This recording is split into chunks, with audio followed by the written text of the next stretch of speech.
If you're a maintenance supervisor at a manufacturing facility and your machinery isn't working right, Grainger knows you need to understand what's wrong as soon as possible. So when a conveyor motor falters, Grainger offers diagnostic tools like calibration kits and multimeters to help you identify and fix the problem. With Grainger, you can be confident you have everything you need to keep your facility running smoothly. Call 1-800-GRAINGER, click Grainger.com, or just stop by. Grainger, for the ones who get it done.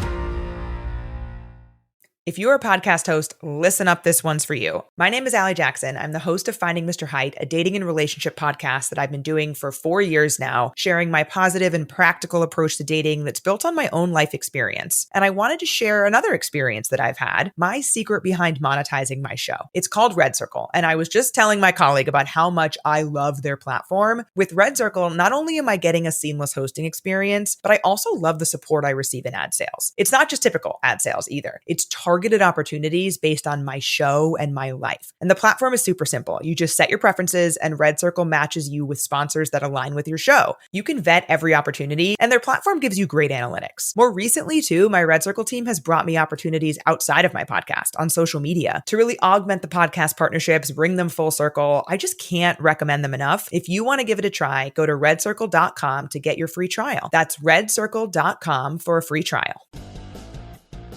What is up, Buffalo fanatics? Z-Bot, Rico, Mama Bell, and Zoe Jane live on the Buffalo Fanatics YouTube channel off of my beautiful, perfect daughter's first ever Buffalo Bills W, witnessed only 4 days old. That's all it took to get the first W on the board. Rico, so good to see you. So good to have you. And ladies and gentlemen, pouring in, I'd love to introduce you to the newest member of Bills Mafia, my beautiful daughter, Zoe. And you all know my beautiful daughter, or excuse me, my beautiful wife, Caroline, who did the most amazing job and has been doing the most amazing job giving birth and raising, even though it's only been a couple of days, our daughter Zoe. I'm at a loss for words. The Bills win. I have a healthy, beautiful daughter. Perfect wife. This is about as good as it gets. Welcome in. We're going to talk ball, but I wanted to introduce you to Zoe. Caroline, anything you want to say? Go Bills. Go Bills. Zoe says go Bills. Love you, Rico. Love Caroline goes Bills. Loves the Bills. Says go Bills. Sorry, I'm a little speechless. Lost for words. It's okay to be speechless. Let me tell you, I'm grinning from ear to ear when I see this. This genuinely makes me so happy to see this. Bot's happy. The Bills win. Josh Allen 6 touchdown passes. Zoe's healthy. What more could you ask for? Beautiful wife, beautiful family. The perfect Sunday. You can't ask for much more. Zoe comes into the earth, and Josh Allen delivers a 6 touchdown performance. The first Bills game she witnesses, a 44-point outing and a W. She brought us the good luck we needed, Rico. But here she is, Zoe Jane, born this past week, a 7-pound, 10-ounce chunk that we could not be more happy to have in our lives right now. So it is so awesome, and it's so awesome to be with everybody here on the Buffalo Fanatics YouTube channel. I got about a half an hour before I got to go do dad duty. Yes. So Caroline's going to go do mom duty while we talk a little ball. Zoe's going to go drink another bottle, and you and I, Rico, are going to dive into a 44-32 W for the Buffalo Bills in Week 11. Talk to me, baby. Well, I'll tell you this. The game, the way it started was okay. Bills get a stop, and then it just started from chaos right from the start. Josh Allen gives the ball back to the Tampa Bay Bucks. You're like, what are we doing? Let's not start this mess. But I got to ask, this goes to the chat and this goes to Z-Bot because I'm limited with my time with my guy. So I'm going to say 6 touchdowns today. Did it feel and did it look like Josh had a 6 touchdown day? This game broke my brain. I don't think I've ever seen a game that was as volatile of a roller coaster as this one. You're walking away from this one wondering what you just witnessed, and you're trying to evaluate what you just saw from Josh Allen, because if you looked at the box score, you're going to see over 350 total yards and 6 total touchdowns. I mean, listen, that's not a performance that you see every week. That's a once a season type performance, and that's only a performance that can be done from a guy like Josh Allen. But if you watch the game, you see an overthrow to Curtis Samuel, you see an overthrow to Khalil Shakir, you see a chest pass interception to start the football game from your own end zone, you see a 4th and 2 throw into double coverage that gets picked off. You see a 2-point conversion get thrown over the head of a wide open Reggie Gilliam. So you're sitting there, and on any given drive, Rico, what you were about to see was either the greatest version of Josh Allen that possibly exists, or maybe the worst version of Josh Allen that possibly exists. But here's why I loved it. This is the experience that we're used to with Josh Allen. And what I saw today, Rico, was, you know what? You take the good with the bad when the guy is willing to make the play that maybe he hasn't been able, or not, maybe he hasn't been as willing to try and make as they've gone with a more conservative approach to their offense. Today, you watched him throw a chest pass. Today, you watched him throw a ball behind him that wound up being a forward pass. But you also saw an incredible game on the ground, being able to get into the end zone when it mattered most. You saw some deep balls to guys that you wouldn't expect. Shavers stepping up the way he did in this football game, Rico. You got Josh Allen slinging it all over the field. You got Ty Johnson in the running backs. James Cook. Rico, we have been pounding the table. Get the running backs involved in the receiving game. How about what they did today? Ty Johnson takes one to the house from about a 50-yard, from about midfield, right? You have that beautiful toss to James Cook coming around the left side. So I'm sitting here, and I'm watching this game, and I keep going to my brother-in-law. I go, dude, I don't know what to make of this. I don't know what to make of this. On every given drive, you could flip a coin, and no matter where it landed, you were either going to get an A-plus version of Josh Allen or a failing grade version of Josh Allen. But at the end of the day, Rico, if we're talking about delving out a grade here, in totality, 44 points, 350-plus yards, 6 total touchdowns, a W. Coming off of one of the worst losses that this team has suffered since Josh Allen has become the quarterback.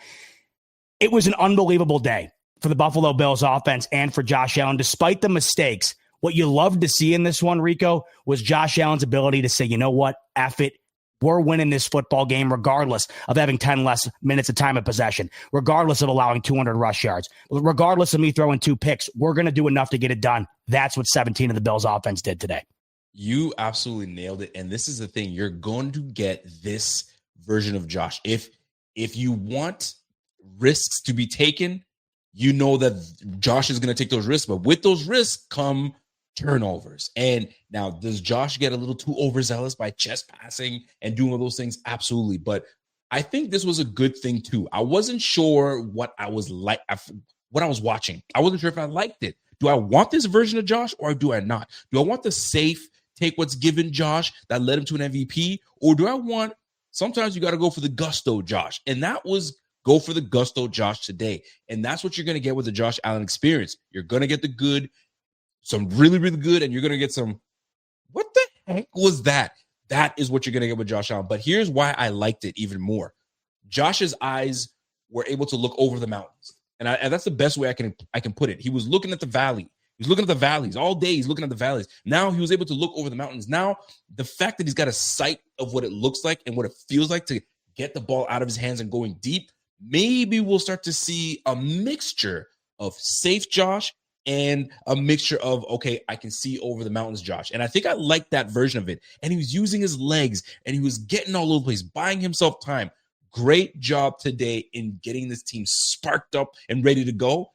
Do I want to see that craziness that makes you go, where my blood pressure pills? No, I don't. But that's what you're going to get with that Josh Allen experience. You get the good with the bad. The good thing about this is you get way more good than bad. And Josh understands it. And you saw it today. Maybe this was the spark that these Bills needed. I don't want to get too excited now because we do have a very tough opponent this coming Thursday. But I liked what I saw out of Josh using everybody. And I'll tell you this, we did it. And there's no way I cannot let you have a comment on this. We did it without our second round draft pick and Keon Coleman.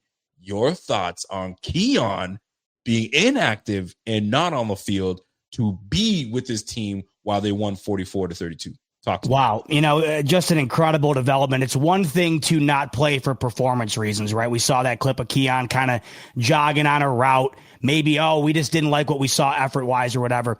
The fact that we are in year 2 here with a guy that has yet to prove himself at all in terms of being worthy of the draft pick in which they used on him, to just skip a meeting on Friday.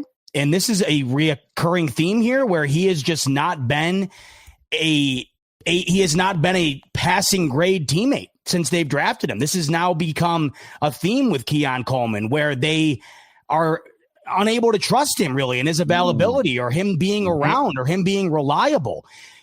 It's one thing if you are a 7-year vet and you miss a Friday practice, right? And you are just Hall of Fame bound. You don't love it no matter when it happens. And you don't want it to happen with anybody. I don't care what kind of player you are. I don't care if you're the last guy off the bench or you're the starting quarterback for this team. You don't want to see it no matter where you are on the pecking order.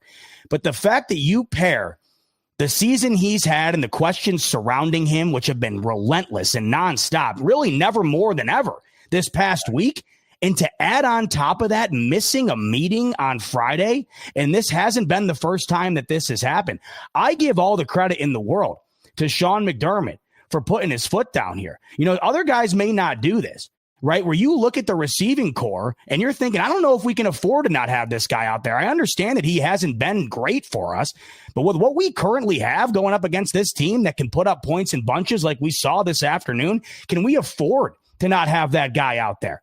And they put their foot down. And this is what you have to do. And now it makes you wonder, right? You go out there this afternoon and you put up 44 points. You have Tyrell Shavers with 90 yards. You get the passing game going prolifically with the running backs. I mean, Rico, you look at Ty Johnson and James Cook combined here for nearly 130 receiving yards and 2 touchdowns.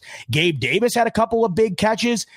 You're looking at this and you're wondering, this is maybe the best offensive performance we've had all year in terms of the passing game. They couldn't run the football in this game, Rico. They could not run. The Buffalo Bills scored 44 points in a game where they could not run the football. I don't think going into this one, I wouldn't have thought that was possible because they hadn't proven the ability to be able to do that. So you're looking at the ability to do that. And I think it's blatantly obvious that, you know, Keon Coleman has not really added much to this team. The questions surrounding him have been abundant. Then you go out and do what you do today. And then you also factor in that the reason for the healthy scratch was because he wasn't available at a mandatory meeting. I don't understand how you could possibly miss a meeting like that if you're him. It boggles my mind. Not only are you in the position that you're in, a position that, I mean, how many people on earth would love the privilege to be a high second-round draft pick and be what was supposed to be the star receiver for one of the best quarterbacks of all time? You are being paved a path that very few people ever have the opportunity to walk down, to not only be not capitalizing on it, as we can blatantly tell. Not only are you not doing that, but to do what you're doing here off the field when this team is predicated on culture and doing the right thing and being the guy in the building, last out, first in, boggles my mind, Rico. And this could, I'll just say this to end it, could not look worse on him this afternoon doing what they did offensively without him. Could not look worse. Just when you thought it couldn't look worse, to get healthy scratched halfway through your second year when you were the first pick for that team just 2 drafts ago, and they go out and they put up 44 points and Josh Allen has 6 touchdowns without you. Not good. Wouldn't be feeling good today if I'm 0. I can't disagree. I agree with everything you just said. I agree wholeheartedly. It's a bad look. But it's a worse look for Brandon Beane because not only did you have to put down your receiver and put him on the inactive list, you whiffed on going to grab a prolific receiver, and all it took was you to just say yes to a 2026 rather than the 2027 first round pick, and you squandered that away. And now your first pick from a couple years ago is now sitting on the bench, and you're watching a retread and Gabe Davis get some love. You're watching all this ball movement happening all over the field, and your number 1 pick that year is on the sideline. It's a bad look. Now, as for Keon Coleman, I really hope, and I'm gonna take the grace side of this, right? I hope this is the learning lesson, not a learning lesson, but the learning lesson that you are a professional. Your job is to show up to the field, show up to meetings, show up to the practice, show up on Sundays, and perform. That's your job. You're not a student anymore, and you're not a student athlete, and you're not having to go and do this and go do that. Your job is to literally show up at the same time as your compadres and film watch and do what you're supposed to do. And you have one of the best quarterbacks in the game tossing you the rock, and you can't make something happen. And then you have to get sat down for the now to watch his offense move the way it does. I hope it motivates this boy that he becomes the receiver that we need him to be. But something tells me we ain't done. We ain't done. I think there's going to be more that's going to be coming out, and it's going to look ugly. And then it's by next year we're going to see what takes place. But right now, I like where we're at. Were there things that I need to see more from my quarterback and this offense? Yes. But Coleman aside, the receivers looked okay. They looked okay. I think I want to see more of Shavers. Give him more opportunity. Why not? And this is the thing, Rico. Like, that's a guy, every opportunity allotted to him in the preseason, he took advantage to the point where he made the team. And he hasn't been getting many opportunities this season. With Keon, a healthy scratch, he goes in today, has a massive touchdown. He leads the team in receiving yards. And I just want to go back to real quick what you said about Keon there. It'd be one thing if this was the first time and he was having a bad year and he misses a meeting. You send a message, hey, we're not putting up with this. This is reportedly the third disciplinary action having to be taken on Keon Coleman in a year and a half as the wide receiver for this football team. And when you couple that with the inability to produce at a level in which they expected him to produce, and when you are talking about a guy that has been under insane scrutiny for the inability to produce, not only this entire season, but more than ever these past couple of weeks, especially coming off of that Miami game. And when you factor in the inability to get a passing game going, I mean, they had 44 points today, Rico, and this was without him, and more notably, was without Dalton Kincaid, which is the biggest aspect of this passing offense. And Khalil Shakir really didn't do anything today. That screen game that they dial up nonstop, finally a team decided to blow it up. I mean, I couldn't believe it took this long, Rico. I thought that Steve Spagnuolo was going to have something for it because of the amount that they've been running it, and it actually killed Kansas City, which shocked the hell out of me.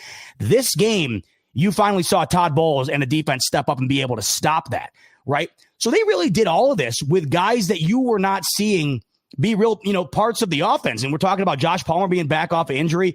Gabe Davis, of course, with his first start back with the Buffalo Bills here. You got guys that are stepping up that were not necessarily supposed to be the guys that were going to be the pivotal points of this passing offense. Tyrell Shavers, of course, leading the way. So you're looking at this offense today, Rico. And even though they had their pitfalls and the inability to run was something that, of course, is concerning, but this is also a really good run defense for Tampa Bay. It's their strongest suit on defense. This is where it becomes even more impressive to me, because even though Allen had those drives today where you're sitting there scratching your head saying, what the hell did I just watch?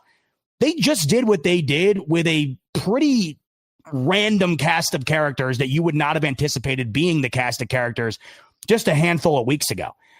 Now you have to wonder what the deal is moving forward, right? Because when you're going into week 11, Rico, and you already have a passing game that's struggling, and you have to elevate a guy that you released, a guy that you drafted and brought back, you have to elevate him and then bring in McCole Hardman off the street to be able to replace your second round draft picks production because of disciplinary issues.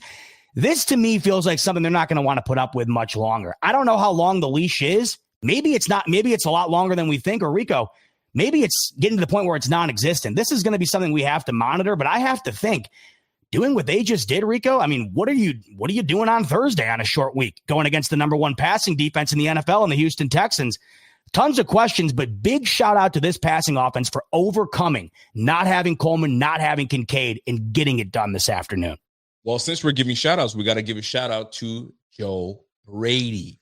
You got to give a shout out to Joe Brady because his game plan today was a solid game plan. Although they could not get the run game going early, but they never gave up on it. However, what I loved from what Joe Brady did was, he's like, clearly I'm getting poo-pooed on because this passing offense is not what it should be, especially with the quarterback that I have. Coach McDermott, I hear you loud and clear. When you have a guy like Josh Allen, there should be no reason that we cannot move the football in the air. He heard it loud and clear, and you saw the dividends of it today. 3 touchdowns in the air, 3 touchdowns on the ground. They made Josh the focal point of this offense. But it didn't feel like he was he had to put on his cape. It didn't feel that way today. It just felt like it was naturally done, and they did what they needed to do. Now, that's the great part about what Josh Allen did today. There were some not great parts for what Josh Allen did today. And this is what you call the Josh Allen experience. It's an experience I do not like. I hate that experience. I hate having to go up and down. I want my quarterback to be consistent, but this is the NFL. Teams are going to defend you. Teams are going to do what they need to do to stop you. But the bozo turnovers, the missed easy layup throws, you got to take those, Josh. Like, this is why this offense is not where it should be, peak offense, because you have these moments where you just forget or you take a lapse in judgment, or I don't know what it is, but you've got to get on, because this is where we need to take our leap. This is where we need to take our run right now, because this win was huge, because now we're listen, a couple more wins under our belt. We can push for not only the AFC, but maybe, I don't know where they have us now in terms of how we can get to that number one seed. But if we go on a run and we do what we need to do and take down the Patriots, we might be right there in the mix. But we just got to keep getting these dubs, stack one by one as we go. But Josh Allen's play has got to be a little bit more consistent, because that's the key. We saw Josh miss these throws. Like when you mentioned the Curtis Samuel throw, my gosh, that's a layup. That's a layup. You have Josh Palmer just on the sideline, going towards the sideline. You throw it away. That extra split second, you can hit him. This is what you do naturally. So he's fighting with himself, it just feels. But I hope that the part that we want to see is what's going to start showing up a lot more consistently going forward. But Josh, 6 touchdowns. How do you like poo-poo on a guy that puts 6 touchdowns on? You can't. But if you're a realist, you know that he made some moments where you're like, you got to be better. You can't have that, Josh Allen. But today, 6 touchdowns, 44 points on the board. Why not? I'll take that all day. One of the hardest times I've ever had evaluating a player's performance in my life, because you look at what he did and it was off the charts, but then you can really name like 7 to 10 moments in this game that were just awful when you're talking about like an elementary level play being set up that wasn't executed upon. Just extremely odd. I mean, if you look at this game, there were plenty of moments in here where you could not say that Josh Allen was even playing well. Then there were other drives and other moments where you're like, oh my God, where the hell did that just come from? Yes. Right. So you just said it. Consistency is the key here. It's the consistency that needs to be on par and it needs to be on point. Now they got away with it today. And the ability to score quickly was something. I mean, Rico, they put up 44 points with 24 minutes of time of possession. They haven't been able to do this. I mean, what they've been doing is they've been scoring on like 7-minute drives. I go back to the Miami game just a week ago. What killed them is when they went all the way down the field and then fumbled the football, or was it a fumble or an interception in the third quarter? I think it might have been an interception, where they went all the way down the field and killed like more than half the quarter and then turned the ball over. Yes. They've been really methodically moving the football, which is great, but it depends on the type of game you're in. And the game that they were in today, you're going up against a team that scores in bunches, that can throw the ball over the football field, and ran the hell out of the football in a way that was embarrassing. You just let an undrafted third-string running back do whatever he wanted against you again today. And this run defense, of course, once again, consistently has been a major, major problem for this football team, and it was no exception today. That team was without one of the best running backs in the NFL, one of the best young running backs in the NFL in Bucky Irving. And you're down to, you have Rachaad White, who's been well, but it wasn't even him who went off. You're talking about an undrafted third-string running back here in Sean Tucker that just went nuclear against you. And it's once a week now, no matter if you're playing Derrick Henry or if you're playing Sean Tucker, who's, the third guy off the bench for this team, you're going to be good for a 40 to 50 yard gash touchdown against this defense. It's just inevitable. And not only that, Baker Mayfield looked like the next coming of Lamar Jackson in this football game. Baker Mayfield doesn't even run the football. It was the first touchdown he had on the ground in 17 outings, and he was running it all over the place today. So it's just you win the football game today, but there was certainly on display several of the issues that have been killing this football team up until this point. But this is where I got to give Josh Allen credit. Even though it was incredibly sloppy, and even though it wasn't consistent, and even though there's a severe argument here that, more often than not in this football game, you were left scratching your head more than you were pumping your fist, or at least on an equal level. I mean, it really was. If this was a roller coaster ride, Rico, I mean, you were hitting every corkscrew and every loop-de-loop, right? But here's where I'll give him credit. In the games prior to this, where he was having his off moments, they weren't putting up points. You know, the game against Atlanta, they can't score. The game against Miami, they can't score. The game against New England, they can't score. In this football game, he said, "To hell with it. You know, I've made mistakes, but I'm keeping my head down and plowing forward." And that's how you get to 6 touchdowns. So where I'll give him credit, and we've talked about this, they have been risk adverse to the point where this team struggles to put points on the board and move the ball in certain games. In this game, there were plenty of risks taken. And you saw that when you do take risks, when you hit the blackjack table, you're going to lose some hands.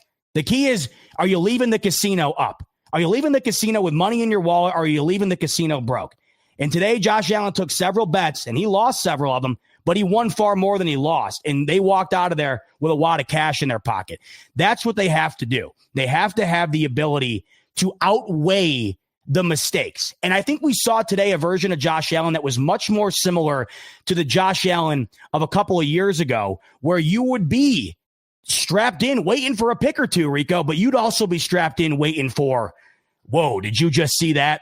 Allen in the end zone again, Allen in the end zone again. That's what we got today. And maybe, Rico, just maybe, this is what this football team needs right now. Because there's been several games this season where they have just looked like the most boring offense in football. And today, regardless of the interceptions, they looked the opposite. That's factoring in no Kincaid, no Coleman, the least production you've gotten out of Shakir in a long time, and the inability to run the football. They still were able to do all that. Listen, I love this team. I think we all love this team. And there are some things about this team that just drive us like to love it even more. But then there's things where you're like, man, that is going to hold us back. And you said it earlier, allowing the third string running back to run for over 100 yards, allowing the Tampa Bay Buccaneers to run for 200 plus yards on us. You can't, like, this is a game where if Josh gives you 6 touchdowns, there's no reason that we're sweating right into the fourth quarter. There should be no reason. This boy put up 6 touchdowns, fam. We've got to be able to handle this, but allowing these guys to stay in the game and run the football and convert on first downs and have these long gashing plays is going to do us in. We've got to tighten up, but there's no one here to come help us. That's it. There ain't no trade deadline. We're not going into the offseason. Like, we're in the middle of this freaking season. So everyone's got to tighten up at this point.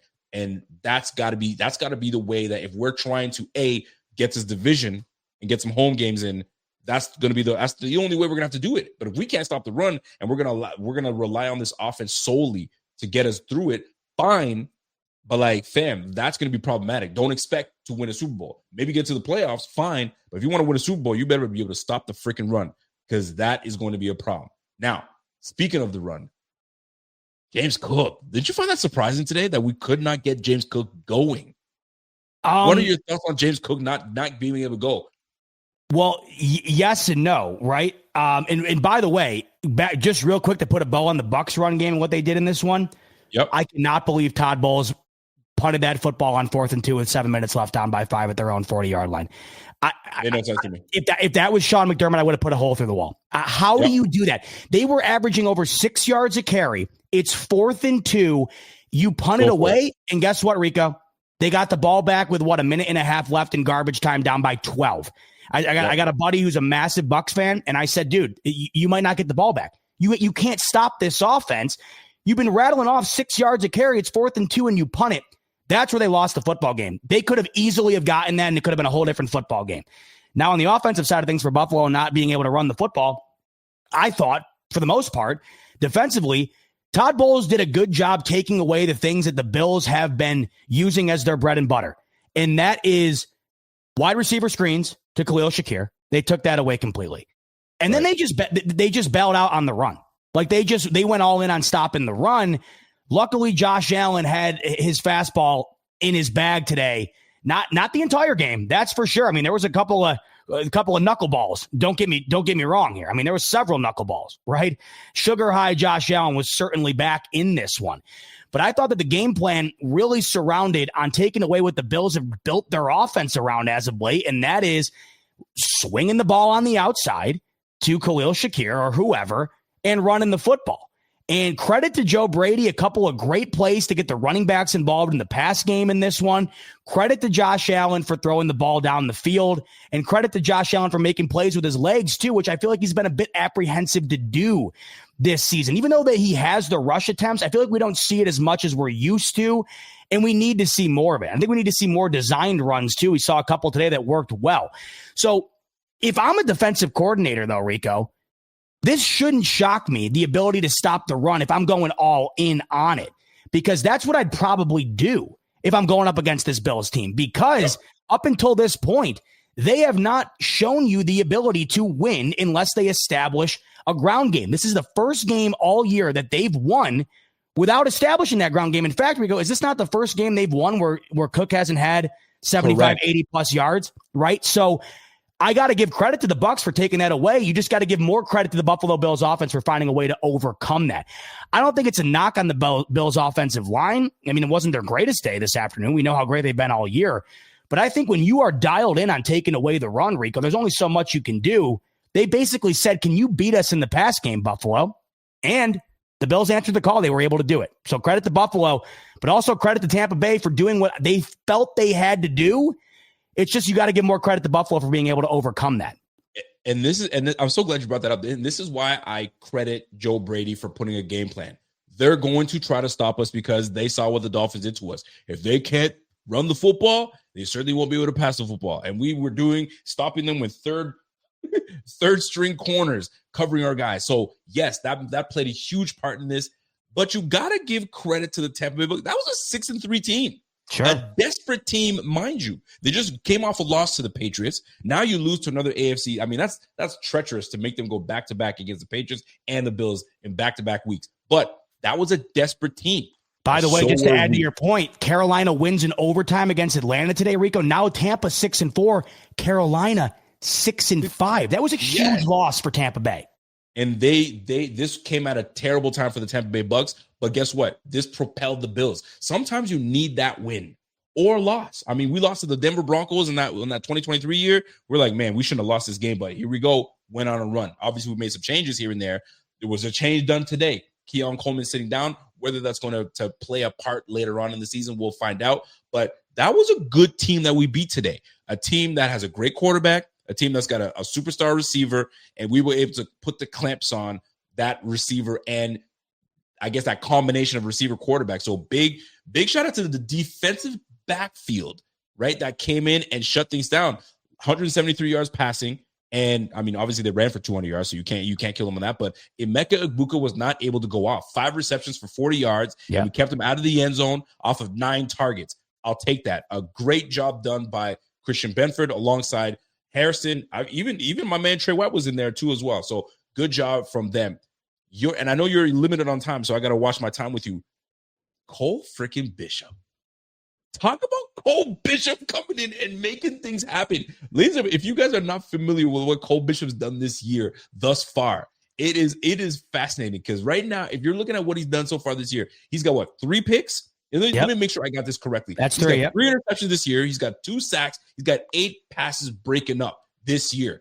And we're in halfway through the season. This guy has flipped the switch and has completely become our best defender on this team. And that's absolutely crazy because at the beginning of the year, we would have been like, Cole Bishop, man, I'm not doing that. I can't see it. He is absolutely living to the parts and to what I needed from him, what we needed from him. Him jumping in front of Taron Johnson and reading and having great instincts to take that football away. And then after that, the Bills putting it on to the Buccaneers to extend our lead. Next play. Great job by Cole Bishop, turning it on and becoming the best defender on this Bills team and giving the ball back to Sir Josh Allen and Josh Allen doing the rest. Big shout out to Cole Bishop. Your thoughts on Cole and what he's meaning to this defense? My goodness. Massive. And this will be the last thing I have for you before I hand you the reins. But Cole Bishop, just phenomenal. All the hype surrounding him. It had felt like this was what we were expecting and we needed to see based on what we had heard, right? You take him in the second round, you see virtually none of them last year because of the injury. You go into this year and you need it, right? You no longer have Poyer, you no longer have Hyde, and you need some stability at this position, not only right now, but in the future. And you're getting that right now with Cole Bishop. 3 interceptions. maybe no more important than the one he had this afternoon. This is where they were really able to break the game open a little bit, right? Tampa Bay, this could have been a whole different football game if just a couple of plays went a couple of different ways. As poorly as I thought the defense played today, Rico, you have that interception from Cole Bishop. How big was the goal line stand after Josh Allen threw the chest pass interception early in the football game? You might not think about it right now because it was so early in the football game, but it wound up being massive in terms of the grand scheme of the outcome. Cole Bishop in particular, though, this has been what you've been hoping for in succession, right? From one of the better back ends of the defense that the Bills had for some time, had to move off, of course, and look to reload. You have something in Cole Bishop, and I think you have something in Maxwell Hairston, and this is starting to look like what you drafted the back end of this defense to look like. But when you do have Cole Bishop coming off of that injury and you're relying on him to be the guy, it's a lot of pressure, Rico. It's a lot of pressure, a lot of expectation. And I think up until this point, he has been delivering on that. 3 interceptions in 3 pivotal moments. This game in particular, massive, massive interception to really allow the Buffalo Bills to go ahead and put this football game away when they did. So shout out to him. There are some young pieces on this defense that have you excited about what they could be moving forward just based off what they've been in such a brief period of time here. All right, half hour for me. That's all I have, unfortunately, tonight because I got to go on dad duty.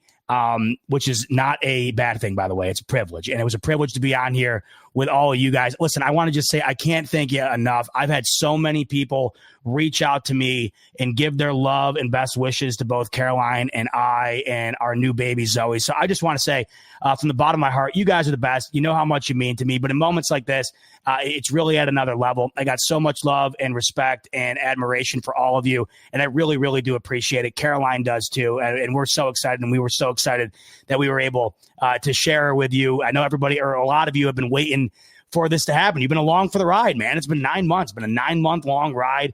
And much like today, it's a roller coaster, right? It's a crazy ride. And you're just waiting for the ability to get off of it nice and smooth, nice, smooth landing and get on with it. And that's what happened. It was great. It's phenomenal. And I could not appreciate all you guys more. Rico, and by the way, I hope everybody knows, Rico, there's really been nobody else outside of my immediate family that's been more in my corner during this whole process than my main man, Rico. I love you, brother. You've been looking out for me forever, but in this whole process, the first to reach out to me, the first to ask if I need anything, the first to give support, and the first to show love. So I love you. Right. I love all you guys. Thank you so much. We'll be back this week at some point. I'll keep you apprised. But in the meantime, big dub for the Buffalo Bills. It was a great outing in many ways. It was a tough outing in other ways, but a W is a W, 7-3, and that's that. We'll take the dubs. Listen, go be with your family. Isn't that crazy? Go be with your family now. It's crazy, go dude. It's me, Caroline, my daughter, and 2 cats. I mean, we're living the American dream over here. So you gotta love it. You got it, man. Enjoy yourself. All right, bye, guys. Take care. We'll see you. Go Bills. All right, our guy Z-Bot out of here. That's my guy. Listen, man. If you guys saw him talking, I'm grinning from ear to ear because like you're proud of your friends. You want to be proud of your friends. They're doing big things. They're growing up doing the adult thing. You know how tough it is. You know how tough it is sometimes to kind of handle those things. It's not easy. It certainly is not easy, but he's doing it. And listen, no greater person to root for him than myself because that's my guy right now. You know what I mean? We talk all the time, so it's great. It's always fantastic to see. Your homie's winning, and right now he's winning, man. No greater richness or wealth than having a healthy family. That's the best thing ever. And then when couple that with a Bills win, you can't go wrong with that. So that being said, let's get to business. All right. And by the way, Z-Bot says he'll be back this week. He ain't come back this week. His wifey, before we started, she was like, you got half an hour and half an hour is all you got. Since when does Z-Bot stick to timing? He tells you he's going to be off for about, I'm just going to do an hour show. He goes into a 3-hour show. He ain't come back. Unless they give him, his shows are going to start being like 30 to 45 minutes on the nose. So we'll see how my man takes in. So what kind of show are we going to have with my guy Z-Bot out of here? I mean, shoot, there's some things we got to talk about, right? And let's talk about Sean McDermott. Sean McDermott right now has been put in a position. And that position, I feel like this banner is way too big. Let me switch my banner up a little bit. I don't like having the big old banner. Let me switch things up. There we go. Right? Sean McDermott has been put in a tough position, has he not? Because now he's got to deal with the backlash of having to answer questions about his second-year receiver in Keon Coleman, when he should be happy about this win and happy about seeing the ball being moved through the air. Josh Allen go for 300 yards, rushing for 3 touchdowns and throwing for 3 touchdowns. He's got to deal with this Keon Coleman situation. I'm going to talk about this once, and I'm going to put it to bed until we find out what's going on with Keon. All right? He's a young man. He's dealing with becoming a professional athlete. That comes with playing on the field. That comes with how you present yourself off the field and how you present yourself towards your teammates and your profession. And like a lot of young kids, they're going to learn the hard way. And sometimes you got to drop the hammer. And that's what Brandon Beane and McDermott most likely had to do. I'm sure the two of them spoke about this. And he says, that's a coach's decision. I'm benching him because he's got to learn. And I think he is going to learn his lesson with this. And this is the last of it. I'm not doing this with you because now I'm going to start not only benching you, I'm going to start taking money out of your pocket. If they're not doing it now, they're probably going to do it soon. But everyone deals with the success and fame differently. And I'm not going to try to paint a broad brush and say everyone should be professional and they should do this. We've seen it over time in the NFL, how some deal with it well and some do not, right? And he's probably one that's still adjusting on how to deal or doesn't have the right mentors. That aside, you're a football player. Show up for your team. That doesn't take being an older guy and mature guy. That takes a respect. That's a respecting. Respect your teammates, respect your coach, respect yourself. Right? You're in the NFL. There's so many people that want to be in your position. You're not taking full advantage of it. I like the guy. I still feel he's a talent on this team. Most folks can be like, oh, Rico, he's a bum. Why are you still messing with the guy? He's a bum. He's a talent still. We still have to figure out how we're supposed to use him because I'm not going to sit here and make him waste himself on the sideline. Find a way to use that 6'4" frame of him, an athlete, and figure it out. That's what they're going to do. If you can get Gabe Davis on the field that looks slow as molasses today, you can find ways to get that brother on the field. He just has to give max effort. That being said, bro, McDermott's not playing with you. He's not playing with you no more. He's not playing with you no more. So figure it out. Become the professional that you need to be for your teammates, and let's rock. I'm done with this Keon Coleman conversation. It had to be said. Bro, you got one job. You got one job. Show up. Show up. You got to show up an hour early. Do it. Show up. It's just what it is. All right, let's get to this offense. Loved what I saw from this offense today. I saw Josh trying to deliberately and really try to put something together where give his receivers an opportunity, right? And he was looking upfield. This is what you want to see. The challenge with that is when he was looking upfield, it's like he negated the easy check down that was staring right at him that can get him big time yardage, right? The easy check down over here, the easy throw to Khalil wide open, right? The easy ones. He's making these things difficult. I get it. We're trying to, propel and spark this offense and spark this passing offense. I totally get that part. But you got to do it with efficiency. You got to do it with less recklessness. And that's my problem. I think he was a little too reckless today with the football. Being in your own end zone and you doing a chest pass under duress when your quarterback is absolutely, your receiver is covered, and you decide to throw that anyway. These are the things that Josh has got to get rid of. We moved on from that Josh. That Josh, we don't want that guy come back. But this experience should not allow Josh to go back to way back when he was reckless. I understand you want to take some shots. I get that part. Third and 16, take a shot. You're in the middle of the field. Okay, I get that part. But when you're in your own spot, your own end zone, and you shot putting it and getting the ball taken over it and giving it back to Baker Mayfield, luckily your defense was still fresh enough that they made that defensive stop. But we can't have that Josh Allen come back. We definitely can't. However, it is good to see Josh Allen have some life, right? The last few weeks, bro, we've been seeing Josh Allen just, we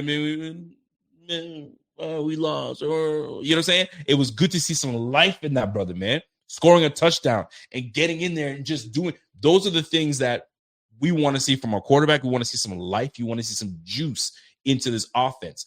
Now, Kincaid being gone, Keon Coleman sitting out, this was an opportunity for me to see Josh Palmer really come out there and really be the guy that they go to. That was not the case. This was the Shavers game. Big shout out to Tyrell Shavers. 4 receptions today, 90 yards and a tutty. You know that Tyrell Shavers is a receiver. And by receiver, I mean the boy, he catches the football with such ease and it's so natural. The way he caught that football in the end zone, it wasn't catching with the body. It wasn't trying to, corral it. This boy laid down and put the diamonds up to take that thing in and corral it. That's when you know that's pure hands from my guy Shavers. Shavers, I would love to see Joe Brady, Coach McDermott, find him more opportunity to get him the football. Good things will happen. No, he doesn't run a 4-3. Understood. But get him the football. He will not let you down. He will catch it. Don't you guys remember the touchdown, I think was last year, the one-hander in the end zone? He's got the hands. He's got the confidence. Give him the opportunity. He made the 53 roster. I get it. He's a special teams guy, but give him opportunity. What? Does it hurt? No. Actually, it's helpful. You saw it today. 4 receptions, 90 yards. Could this be something that we continue to look at and continue to see what's happening with that? So big shout out to Shavers. I want to see more of that, Joe Brady. Joe Brady, give his opportunity. Josh, look his way. Let's go to Khalil Shakir. We got to do something. We got to do something about that. Khalil Shakir today ended the game with 1 reception, -3 yards. That was it. And this is not on on Khalil Shakir. This is on Josh and this is on Brady. Now I'm giving Brady his love because he was able to kind of open things up a little bit on the offense, allow Josh to go downfield, et cetera, et cetera.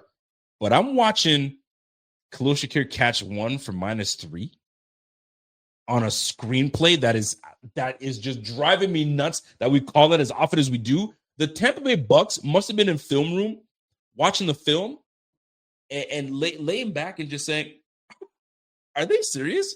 They run this screen like 7 times. Run that back a little bit. Is that another screen? Just from a different play, a different formation? Bro, they sniffed that thing out right off the bat. -3. Bro, Khalil Shakir is much better than what you guys are using him as. Like, stop. Brady is using Khalil Shakir like he used Curtis Samuel. Stop it. Stop it. Let this guy run actual routes. Let this guy do things. I mean, just a few years ago, I was seeing Khalil Shakir catching footballs downfield. What's he only catching the footballs 15 yards and down? Like, come on, man. You want to talk about wasting a player? You're wasting the talents and you're wasting his ability to do things with the football. And he's only getting older. You think he's going to continue to keep that 4.3, 4.4 speed? Bro, use that brother now. You paid him. Use him. You can't just relegate him to just a screen catcher. Bro, it's getting infuriating, man. You got an athlete like that, brother, right here, and you're using it for screens and screens only. Yes, he's got individual talents. Yes, he's got the ability to be elusive. But get him elusive in open space. That's where he does his damage. Not behind the line of scrimmage when you got to deal with the garbage. And what the garbage is, you got flowing defensive linemen, you got flowing linebackers, and you got a safety that's coming down. Fam, put him in positions to win. And I just don't feel like Joe Brady's putting him in position to win. I need Joe Brady to be better in that department when it comes to the utilization of Khalil Shakir. Let me keep rolling. Josh Palmer. Josh Palmer returns after 5 weeks off. He is more than ready to go. And I saw multiple times where Palmer was open. I'm not saying wide open, but he beat his man and he was open. And Josh either didn't make a great read or went elsewhere, which was more difficult than when he could have took the easy pitch and catch with Josh Palmer. Josh Palmer can be a big help to this offense.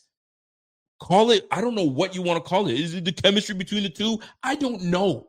But something's got to give. You're not utilizing Khalil Shakir correctly. Shavers finally got his opportunity to look good today. Imagine what Palmer can do for you.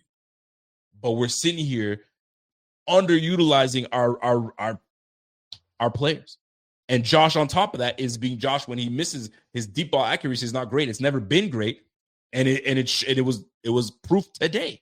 But we've got to find ways, and Joe Brady's got to find ways, and Josh as well, to get the guys involved and get them going. Because that today, when you got Shavers going, I know maybe today's was Shavers' turn, but we got to get guys like Palmer the ball. You got to. It's a no-brainer. It's a no question. You got to do it. All right, Curtis Samuel.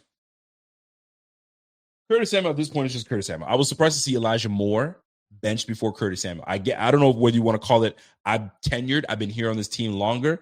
I should have the pecking order. I'm above you in the pecking order.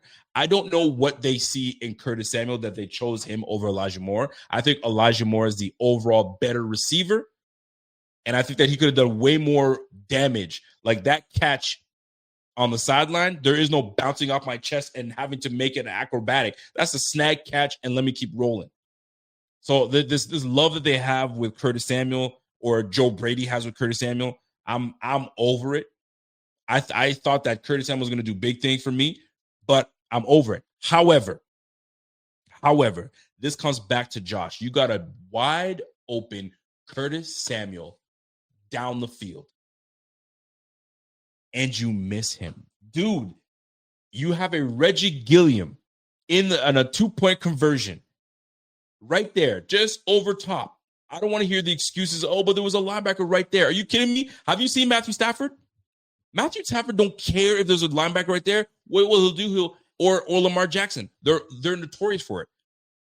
Side whip it or just dump it over top. There was no one next to the guy.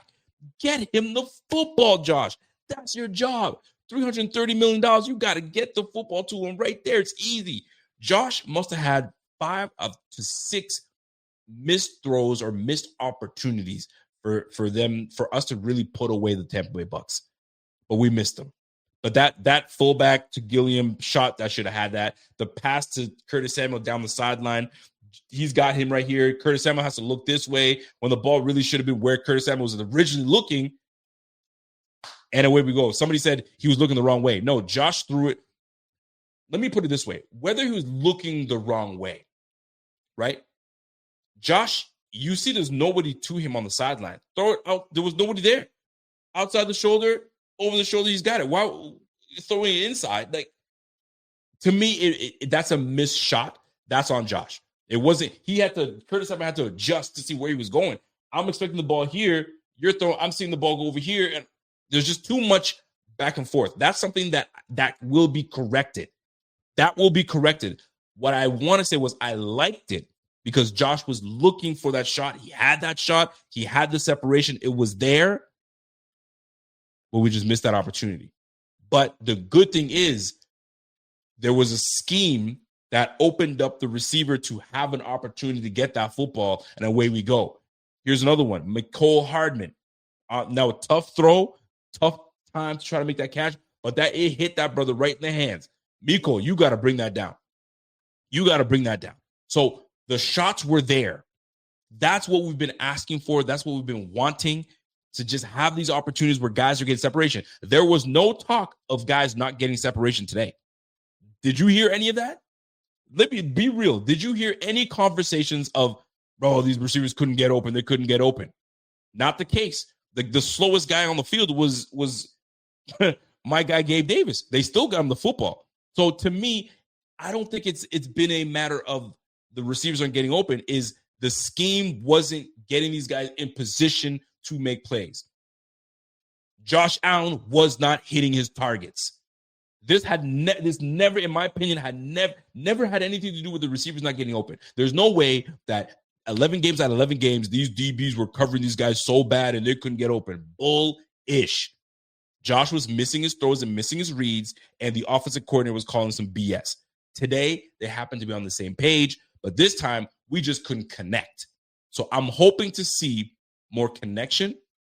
I'm hoping to see a lot more cohesiveness between Brady and Josh Allen because they found something here. Now, every game is going to be different. Obviously, Tampa Bay, they're not as great defensively as people might think, but you're going up against a much better defense this Thursday against you-know-who, the Houston Texans. Now, the Texans had a big matchup today. I think they barely got away with it. Who did Houston play today? The Houston Texans played the Tennessee Titans today, and they barely got out of the game, 16-13. So with an offense that scores the way we do, bro, we got to be able to put it on them. And the fact that we got a spark today with our offense, we should be able to handle business against these Houston Texans. But we're not talking about the Texans. We're talking about the Tampa Bay Bucs and what we did today. And we saw good things. We saw separation. We didn't hear no nonsense about, receivers can't get open. BS. The problem was your quarterback, and the problem was your offensive coordinator. And the fact that they finally came together and started to make things happen, Joe Brady decided to say, let me see if I can get another bag. Because I've been saying this whole week, his bag is light. He ain't got a deep bag. So I don't know whether he went back to college years. I don't know whether he decided to, ask Aaron Cromer to, yo, you got some in your bag? Because I need some. Something took place today. I liked it, and I want to see more of it. My man said, Rico, stop bitching. Josh just balled out in historic performance, and you're complaining. He said, he told me to shut the F up. Oh, my gosh. All right, here we go. How do I deal with this? What's my man's name? Trem Griff. All right, Trem Griff. Hey, Trem, if you watched the game and you saw the throws that Josh was missing, first of all, if you watched the show earlier, we were praising Josh because he did some great things. Did he have a perfect game? No. Am I going to address the things that he did not do well? Yes. That's why you're there. I'm here. I'm going to keep it at that. Let me move because I could get rude, but I don't want to do that. I mean, I'm not in that energy. That's not my energy. So Josh having 6 touchdowns is fantastic. Josh throwing 2 picks, not great. Did you see the reads that he made? Go play a better defense, and they'll make you pay for those. That's 14 on the board, Trem. So this surface stuff that you want to talk about, well, he scored 6 touchdowns. You're the same type of person and same type of fan that was sitting here going, but we're 6-3. That's the same fan that would do that type of stuff. I don't fall for that. That's why you're there. I'm here. Let me keep it pushing. All right. Let me keep pushing. I don't want to be that way. Anyway, let me. My man say, yo, anytime Rico and Bot speaking facts, y'all want to tell them they complain it. Ain't that something? And by the way, I'm gonna open the lines today. So if you want to call in, you want to be brave, you want to call in, you get to call in. Anyway, let me keep rolling. All right. I'm not trying to be that guy. I ain't trying to be that guy. All right, let's move.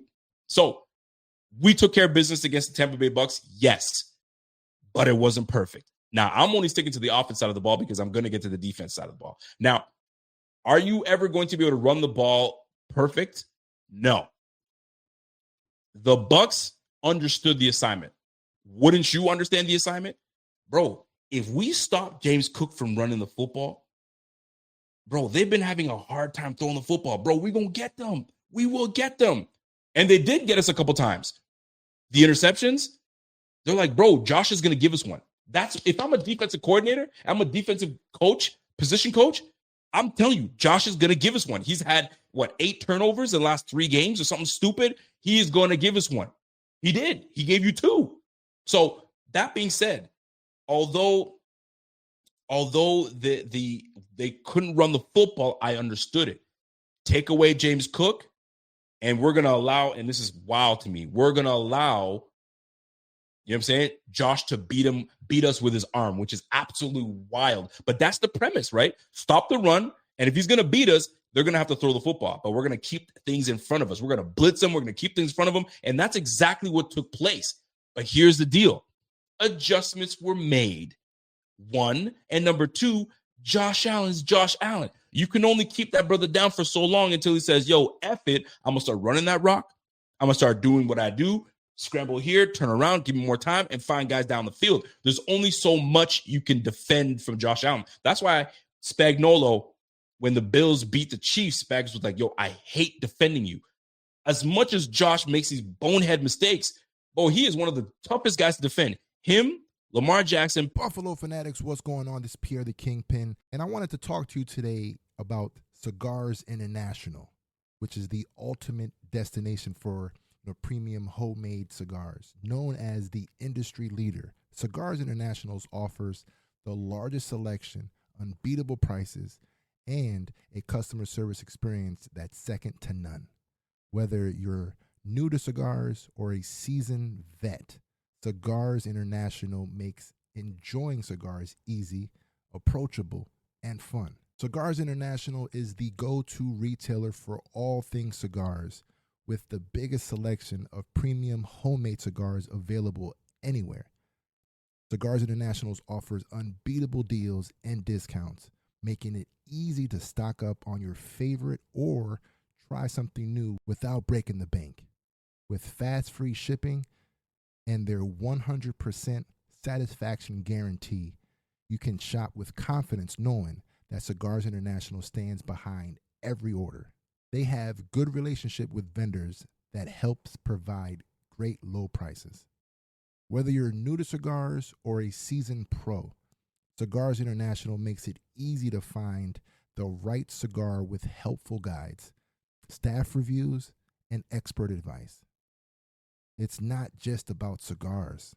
Cigars International also offers a wide range of accessories and more to elevate your smoking experience. Check out the great deals every day at cigarsinternational.com. That's cigars, CIGARS, international.com. Use code FANATICS at checkout for 20% off your order of $50 or more, plus free shipping. Or visit www.cigarsinternational.com/fanatics, and the discount will automatically apply. Again, use code FANATICS at checkout for 20% off your order of $50 or more, plus free shipping. Or visit www.cigarsinternational.com/fanatics, and the discount will automatically apply. Hey, Ryan Reynolds here, wishing you a very happy half-off holiday, because right now Mint Mobile is offering you the gift of 50% off unlimited. To be clear, that's half price, not half the service. And Mint is still premium unlimited wireless for a great price. So that means a half day. Yeah? Give it a try at mintmobile.com/switch.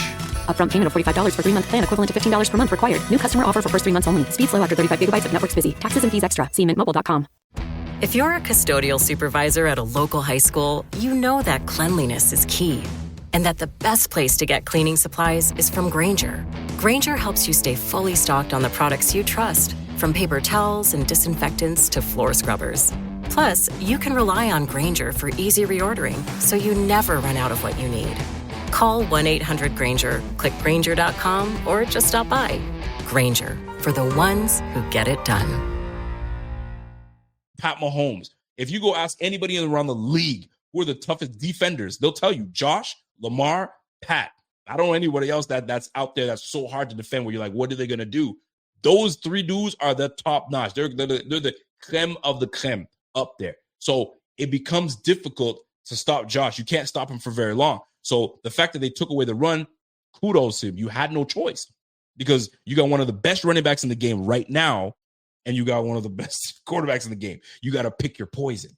So the Bucs decided to say, you know what? If I'm going to die by something, I'm going to die by defending the run, and I'll take my chances on the not so polished offense of the Bills right now.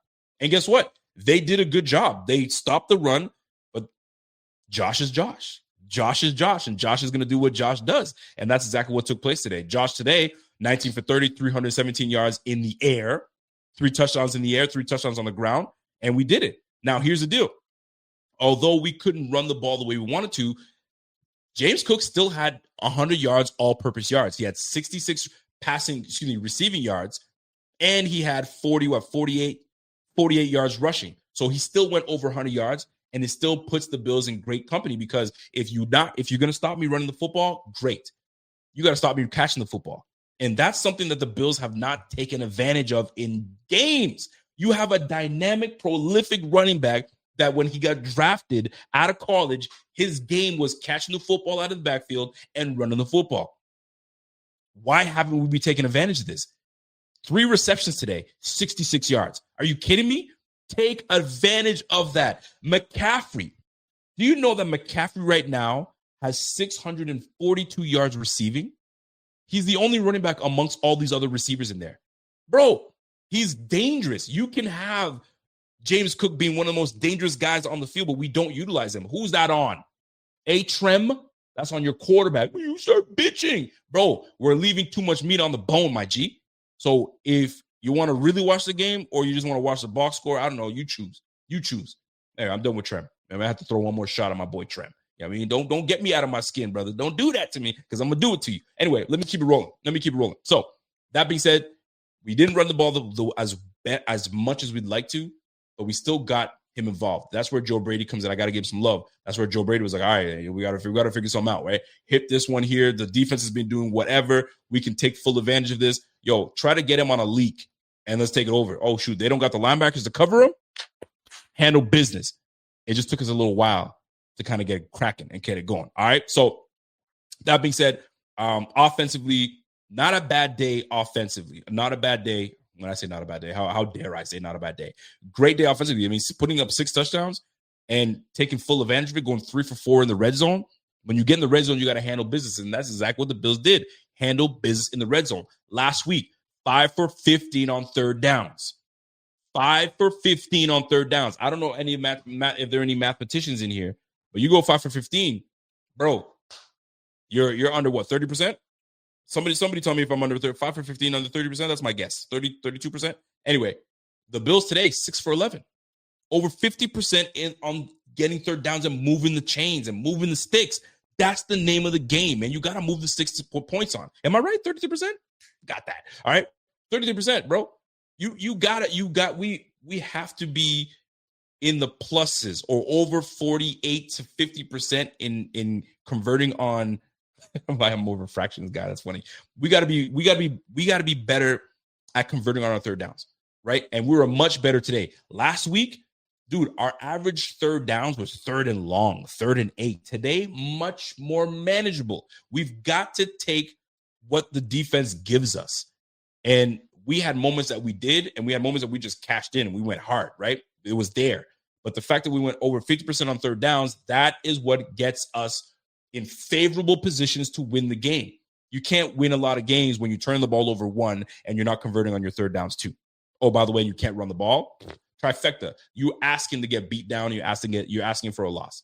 You got to be better that way. By the way, if you guys are in tune and liking what you're seeing, like what you're hearing, and you guys appreciate this, do me a favor, smash that like, but don't smash it for me though. Smash it for the Bills coming in and handling business against Tampa. Smash it for my guy Z-Bot and his beautiful family. He's got a baby now. He's got a wife now. He living life, man. He living that American dream. He loving it, right? Smash that like for all of that. And the Bills getting that dub. Josh Allen getting 6 tutties. Smash that like. Hit that. Subscribe if you haven't. Trem, hit that like, bro. Hit that like. I know you like this.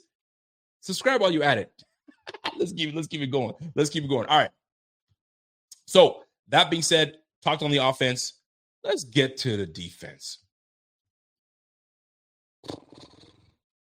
I tweeted earlier today. It was the first half. Jordan Poyer has 15 touchdowns. Excuse me. He's got 14 tackles. 14 total tackles in this game. And we're not even in the second half yet. What that tells you is we were getting run amok. They were stomping a mud hole on us, right? So we needed to step up and do something. 14 tackles the first. And then in the second half, it kind of continued until it slowed down a little bit. He finished the game with 15 tackles. What that tells me is we tightened up a little bit on defense. We minded our gaps. We had gap integrity. We started wrapping up and tackling more, and we slowed my brother down. Now, he did catch a big ball and went down the sideline for a touchdown. I mean, that's an athlete being an athlete, so you got to give him credit for that. But for the most part, not a bad day defensively in the second half, right? We kind of did a better job. I mean, think about it. The second half is when they really went off on us. And then when you look back at what they did in the third and the fourth, 6 points in the third and then 6 points in the fourth. So that's where we kind of slowed them down a little bit. I mean, they put 20 points on us in the first half. So those are the things that you kind of want to corral. And then the second half, 6 points. 12 points. Obviously, one of them being a touchdown, and two touchdowns in the second half is what we ended up doing. They missed a 2-point conversion. Two missed points conversion. So 2 touchdowns in the second half. We kept on 6 points, 12 points. I'll take that. Slowed them down enough for this defense to, secure the win. But am I happy about this defense overall? No. We allowed 32 points. We allowed 202 rushing yards, 3 touchdowns on the ground. We gave up 39 rushing yards to Baker Mayfield, 51 to Rachaad White, and another 106 to Sean Tucker. No, I'm not happy about that. This defense, although they made the stops when it really mattered with this bend but don't break, but there's got to be something to be said about allowing over 150 yards a game. That's nasty work. That's absolutely nasty work. So although I praise this defense for, locking away and taking away Emeka Egbuka, Sterling Shepard had 4 for 54, but nobody had more than 60 yards receiving. So the defensive backfield did their job. It's what we couldn't do stopping the run. 200 yards rushing, my Lord, right? We got to be better. We got to be better. Most times when you allow teams to rush for 200 yards and we turn the ball over twice, bro, that's not a recipe for success. But the fact that we got number 17 on the squad allowed us to get over the hump and win this one. But the second half was a lot better. I'm not saying we killed it, but we certainly improved. We made the adjustment we needed to make, and we went and secured the win. But Sean Tucker, man, golly, this boy was killing us. That's a big, strong back, and he gave us some fits. But we've got to be better. And here's the thing. We ain't got anybody to come in and really save us, right? Michael Hoyt was the last. We haven't had a sack since Michael Hoyt, bro. Am I reading this correctly? Did we have any sacks today from Baker Mayfield? We had one by Daquan Jones. Daquan Jones was the only one that got a sack today, and we haven't had a sack since Michael Hoyt. Boy, we gotta be better. We gotta be better. We gotta be better, right? So I need more from certain players. Now, I don't know if I should save this for Tuesday's show. Playing talking about the good, the bad, the ugly, but there are some things that we're going to talk about. And guess what? The defense is definitely going to be one of them to talk about. So, overall, did we enjoy this game? Absolutely. I enjoyed this game. I enjoyed call it what you want to call it, but I enjoyed the back and forth. The teams were scoring, and I could see that the Bills were doing something, right? Putting points on the board. But we're also susceptible to getting gashed for big plays defensively. So we're going to have no choice but to buckle in. So TJ Sanders returning, he's probably getting his feet under him. Cool, right? DR Walker, we're getting both rookies. They're playing. Deion Walker had a decent game today. He was pushed around a little bit, but for the most part, he had some moments where he came in and looked good. But the whole defensive front linebacking crew, we're all pushed around. We got bullied. We got bullied today, right? But I'm right now speaking on the negatives of this defense, right? The rush, we didn't do well in rush. We weren't good enough. We didn't do well enough. We got to be better to stop the run. The backfield played well. You got to love that. And we got to limit these plays, man. We got to limit these plays, limit these big plays, because there were too many big plays for my liking on this defense, right?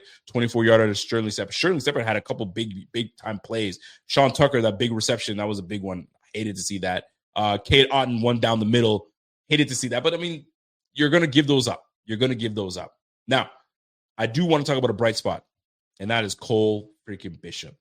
Cole Bishop, these last 3 to 4 games, has been on one. Today, Cole Bishop alone had 6 total tackles. He had the pass breakup, and obviously he had that interception. Let me give some love to him, man. He seems to have figured it out.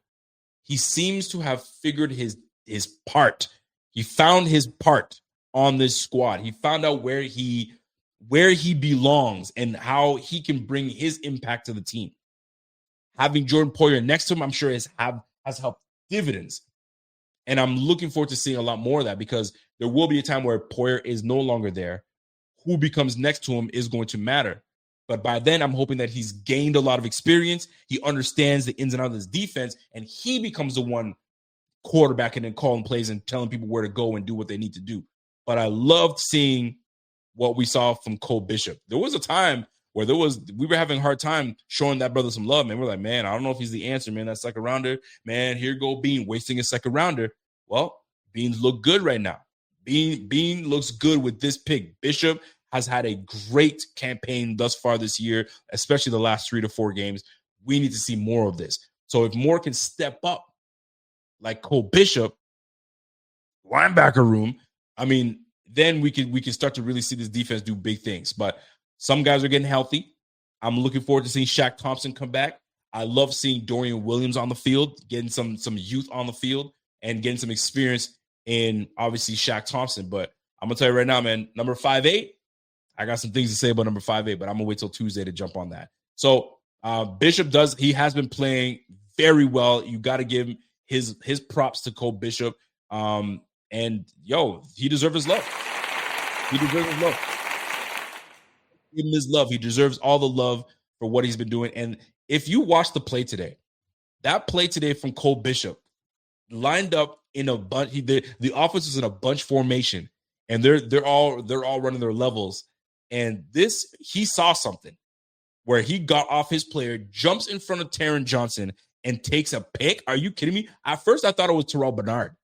I was like, oh, good shoot. What? Is that him again? Cole Bishop coming in the clutch.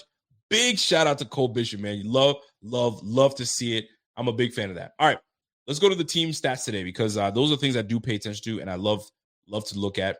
And it plays a factor. So today, the Bills, 19 first downs today.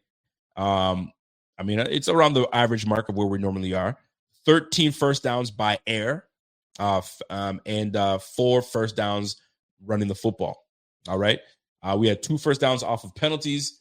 We'll take those. One of them was a roughing passer, and one of them was a face mask, which I thought was odd because he had him by the ear hole. I'm like, okay, it's not a face mask, right? But the face mask, you're considered face masking if you get on the inside of the helmet and the ear hole of the helmet is considered a face mask. So that was the 2 penalties that we got. And that turned it into a first down. Tough because Tampa made a stop there. That was a huge stop. And away we go. All right. So the Bills today, 414 total yards of offense. Big time. Love to see that. 7.8 yards of pop. Love to see that as well. See what happens when you have almost 8 yards drive, 8 yards of pop. That allows your second and your third downs to be a lot more manageable, which allows you to go 6 for 11 on third downs, which the Bills did. 6 for 11, third downs, over 50% on conversions, right? Let's keep it rolling. Yards per pass for Josh today, 10 yards a pass for Josh. He's averaging about 8, and he had a much better showing today, so you love to see that. Let's keep it rolling. The rushing today, we had 97 yards rushing. We gave up 200. I know it's a blemish. It is what it is. 7 penalties for 45 yards. I know we're still up there. I mean, in the first half, I think there was only 1 penalty for each team. And then we started to kind of go penalty heavy a little bit. So 7 for 45, but we kept it under 50 yards of penalized yards. 3 turnovers, and we still win the game. Typically, when you turn the ball over 3 times, bro, you ain't winning that thing. But the fact that we've overcome that, awesome job. Where we lost a fumble, and we threw the 2 interceptions. All right, and that fumble was tough, man. That Mecole Hardman fumbled. I mean, gave that away. Like, it's tough because windy conditions coming in his first. He hasn't touched the football in forever. So I do give him a little grace, but I mean, shoot, you got to catch that, man. You got to catch that. That's your job. And last but not least, obviously 24 minutes of time of possession, and we put up 44 points. That means what that means is we took advantage of our opportunities. 7 points in the first quarter, 14 points in the second. We went back and forth. Then we double dipped. We put 10 points on the third, and then another 13 points in the fourth. 44 points for the Bills, 317 yards by Josh Allen. Solid day from the boy, from your guy, our guy, Josh Allen. So let's get into the comments. If there's any comments, questions, concerns, this is the time to do it. I might even throw a link in here. I'll probably take 4 or 5 calls. If I can't get to everybody, that's just what it's going to be. So if you about it, And if you want to, and in the comment section, I mean, if you want to get on call, if you want to talk about something that you saw, that you like, something you want to comment on, something that you don't like, this is the time to do it. We're doing it this one time for this live stream tonight. All right, let me get to some super chats because I missed some super chats. So big shout out to BTKV8BJ for becoming a new member. You know what time it is, baby. So appreciate you, big dog. Love that. We got another one. Marsdale, let's go. Big shout out to we're getting some new members today. I love it. Much love to the new members. Appreciate you. Love to see it. My man Dan Bill's been a member for 56 months. My guy. He's going up on a year soon. I love it. Mo watching the rope. Not today, old friend. Mo watching the rope. I like that. Let's keep it rolling. My man, Devine Demigod comes in for a member for 2 months. Appreciate that love, my G. He says Josh Allen, the first player with 3 passing touchdowns and 3 rushing touchdowns in one game, now has his second such performance. Mistakes were made, yes, but when we needed to play, it ended up working. On to the next one, and that's exactly right. When you needed to play, you went on and made it happen, and that's what it comes down to at the end of the day, right? We need to play. Somebody step up for Josh. Josh will certainly step up for you. Love to see it. We got my man Matthew. What's up, Matthew? Matthew comes in and says, congrats, Z-Bot. Welcome to the dad club. Dad life. Hashtag, man, dad life is the best, man. Especially when you got a baby girl. Buddy, that changes you. That changes everything. Baby girls change everything. I thought I was going to be a girl dad the whole time. Daughter, 22 years old. I had her when I was 19. 19, a baby having a baby, bro. So I had to grow up real quick, right? That's me letting you know I've come. Listen, I ain't Mr. Perfect. I mean, I've had my blunders, right? But that blunder turned into a blessing. My blunder turned into a beautiful blessing because my baby girl is doing great things now. So dad life, heck yeah. And I got 2 other girls. I got a 13-year-old that's going to be 14, but you think she's going to be 18, I swear. And you got a 12-year-old that's still my baby. So I love that. She's still that innocent, lovely girl. So I know she's having a rough time because she had a soccer game today and she lost 5-0. So that's tough. And when dad can't be there to watch the game when mom goes, it's tough because I can coach her up in it. But anyway, neither there nor here. Matthew, big shout out. Thank you for that super chat. Love it. Another super chat. My man Mark says, yo, shout out to my man Z-Bot for your baby. God bless. Love that. I'm sure he's going to be reading this when he rewatches the show, so this is great. My man Bartek, 60 months, 5 years, my G. I love it. 5 years. Thank you guys for being the best Buffalo Bills channel I stumbled upon. Also, congrats to you and Caroline Z-Bot. Much love. Hold on.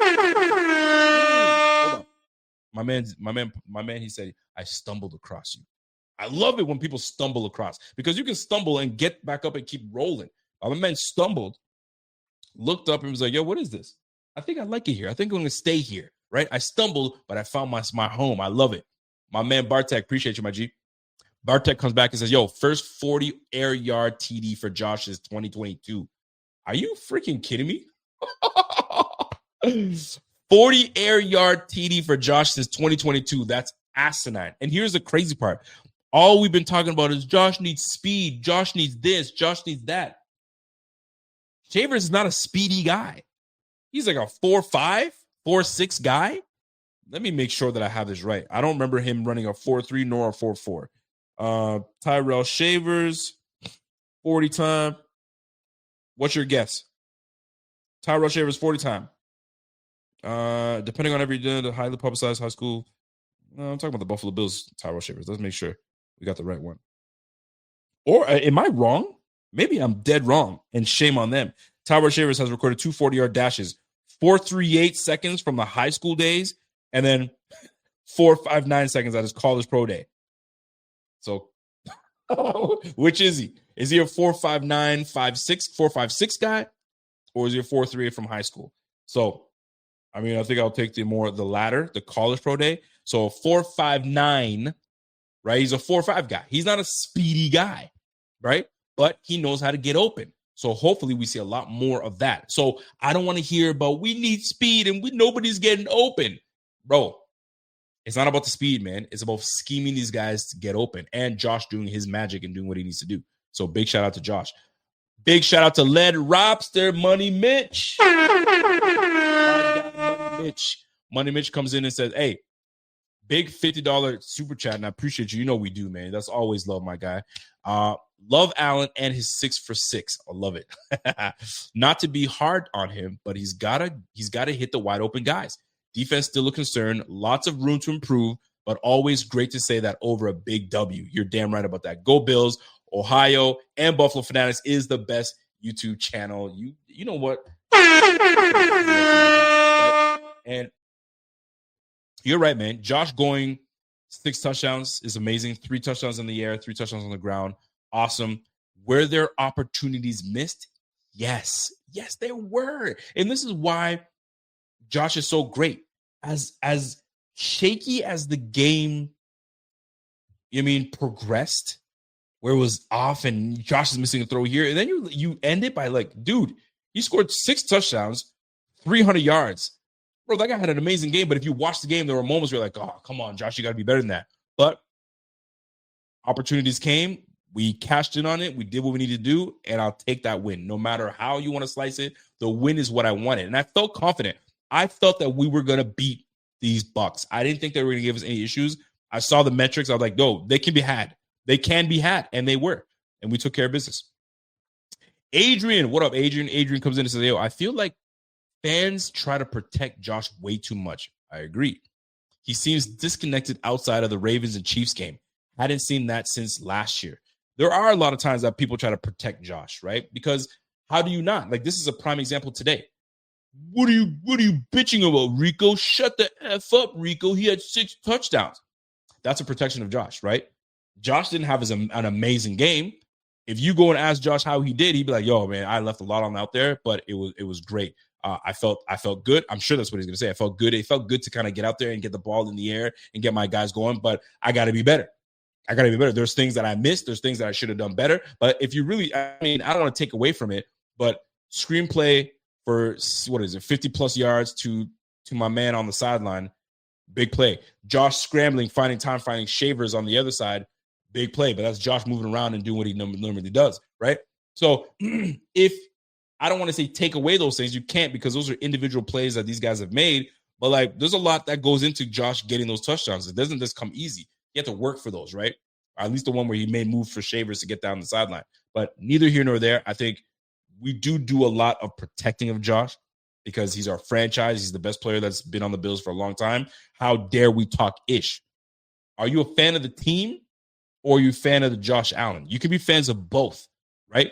But at one point, Josh is going to leave this team, whether it comes from retirement or however he decides to leave the team. But he ain't on this team forever. So you're still going to be rooting for this team. So you got to root for the team. And you cannot not criticize where criticism is warranted. And there were some moments that Josh needs to be criticized today, but this guy's amazing. This guy's elite. And he erases those things when he does elite things. Both can happen at the same time. All right. Appreciate you for that. Don C. Sugar High Josh Allen back. Mr. Bernard, much better. Mr. Bernard. He was Mr. Bernard today. Much better. Don C., I appreciate you for that. Because we don't call him, we don't call him Mr. Bernard if he's not balling. And Mr. Bernard was balling today. So much better today for him. Return game low-key was huge today. Cam or Hancock need to play over Poyer. We'll get into the Cam and Hank. I got to watch the film a little bit more, right? But the special teams today, was absolutely low-key fire, man. Yo, I don't know what these boys ate in their Wheaties or what they saw on special teams, but these guys were on point today. Even the punter, Mitch Wisnowski, had 2 punts. And he had one inside the 20. That was a money punt. Matt Prater went 1 for 1, 5 for 5 on extra points, 8 points today. Whoever had him on special teams, go ahead and lock in on that. But the big idea today was 234 yards of kick return yards today. Ray Davis, 4 returns today, 158, 39.5 yards of pop returning. He had a 44 long. I'll take that. McCole Hardman had a 61-yarder. If not for one little triple, man, that boy would have took that thing back to the house big time. And then Curtis Samuel had 1 for 15 on a kick return. We still need to figure out what we're going to do on punt returns, man, because McCole Hardman, I would have loved to see a lot more from him, especially because we got that 61-yarder out of him on the kick return. I would have loved to see a lot more, but we are where we are, man. So big shout out to special teams. Big. We had a block block field goal, a block field goal that they called the ticky-tack. Dude, what he did, what Alec Anderson did was kind of what we call in basketball, taking the seat from underneath them. So when players want to post you up, they're trying to use their weight and back into you, allow them to back into you. And then the minute they back in that third time, you kind of take the seat away from them, and then they lose control and lose the ball and turnover, typically. So it looked like that's exactly what Alec Anderson did. Buddy charged towards him. He kind of touched him on the back and pushed him down. But it looked like he kind of pulled him. That's what they're saying. And then we came in and blocked it. That should have never been called. That was a good block. Unless somebody has film for me to show me that he really actually did pull him. It looked like he pushed him down rather than pushed him and pulled him, and they called that a hold. That's BS. Big time performance today by the special teams. Love to see it. All right, let's keep it rolling. Let us keep it rolling to my man Edulak, excuse me. He says, about time Cook got involved in the passing game. You damn right, man. We needed that, man. We needed that to happen a long time ago. By the way, my man Mark Norswood, welcome to the squad, baby. I love that. Listen, I love every one of you guys showing some love and showing us some love with the channel and joining and becoming part of this channel. We love it. The more we grow this channel, the more love and the more we can hit a lot of communities, man. There's a lot of Bills fans out there that don't have a community just to kind of come and hang out, talk football, and really decompress, if you will. This is therapy. You mean talk it out, talk it through, and guess what? We're going to be right back at it again on Thursday. And by the way, Thursday is my birthday, so we need a huge win on Thursday. I forgot to tell the wife. The wife was making plans with me saying, hey, man, what do you want to do for your birthday? I was like, nothing, man. I don't want to do nothing for my birthday. Lo and behold, I totally forgot that we had the Thursday night was this Thursday. So she's going to be like, so I made some plans. I'm like, about that plan. We're going to have to switch it up to Friday and do it then. So anyway, we'll go from there. We'll see how it shakes out, and we'll talk then. But we will see you Thursday night. All right. Before I get out of here, I promised that we could do a call-in show. Why not? And this is not for you to, this is for you to do whatever. I mean, at your own risk, if you want to try to fight with me. I don't want to fight with y'all. This is a win. We want to talk about the winning things, right? So I'm gonna put the pin in the chat. The link is gonna be in the chat. All right. Now, before we get into the call, we got to look at our sleeper pick today. Right? We did a slip today for sleeper. And how did your boy do? Well, let's find out how your boy did. Let me share my screen real quick, and let's see how your boy did. And let's see if I felt like this was going to be a really good opportunity for me to get my first, trifecta and win. But before we do, you guys already know what time it is, man. If you guys have not gone ahead and got your free $20 entry, dude, what are you waiting for? Get your free $20 entry. It's free. That's the language I love. I love free. Free is great. So no need, to complicate life, man. Go ahead and jump there and jump in there, right? Using that sleeper code BF25. And without further ado, let's go see how your boy did. Let me share my screen real quick. All right. So I said, what did I say to y'all? I said Josh Palmer was going to have 24 yards. Oh my gosh. I don't think I got this. 24 yards, 24.5 yards. Josh Palmer. Josh Palmer today. Let me see how my man Josh Palmer did. Josh Palmer today, ladies and gentlemen, did I get? No way. Josh Palmer, 17 yards. How? Keon Coleman's out. Dalton Kincaid's out, and he still can't get over 24 yards. Yo, Vegas knows something. Vegas, you guys are on. You know something, man, because it's crazy to me. Man, let's keep it rolling, man. That's crazy. All right. Anytime touchdown, James Cook, hit that. Emeka Egbuka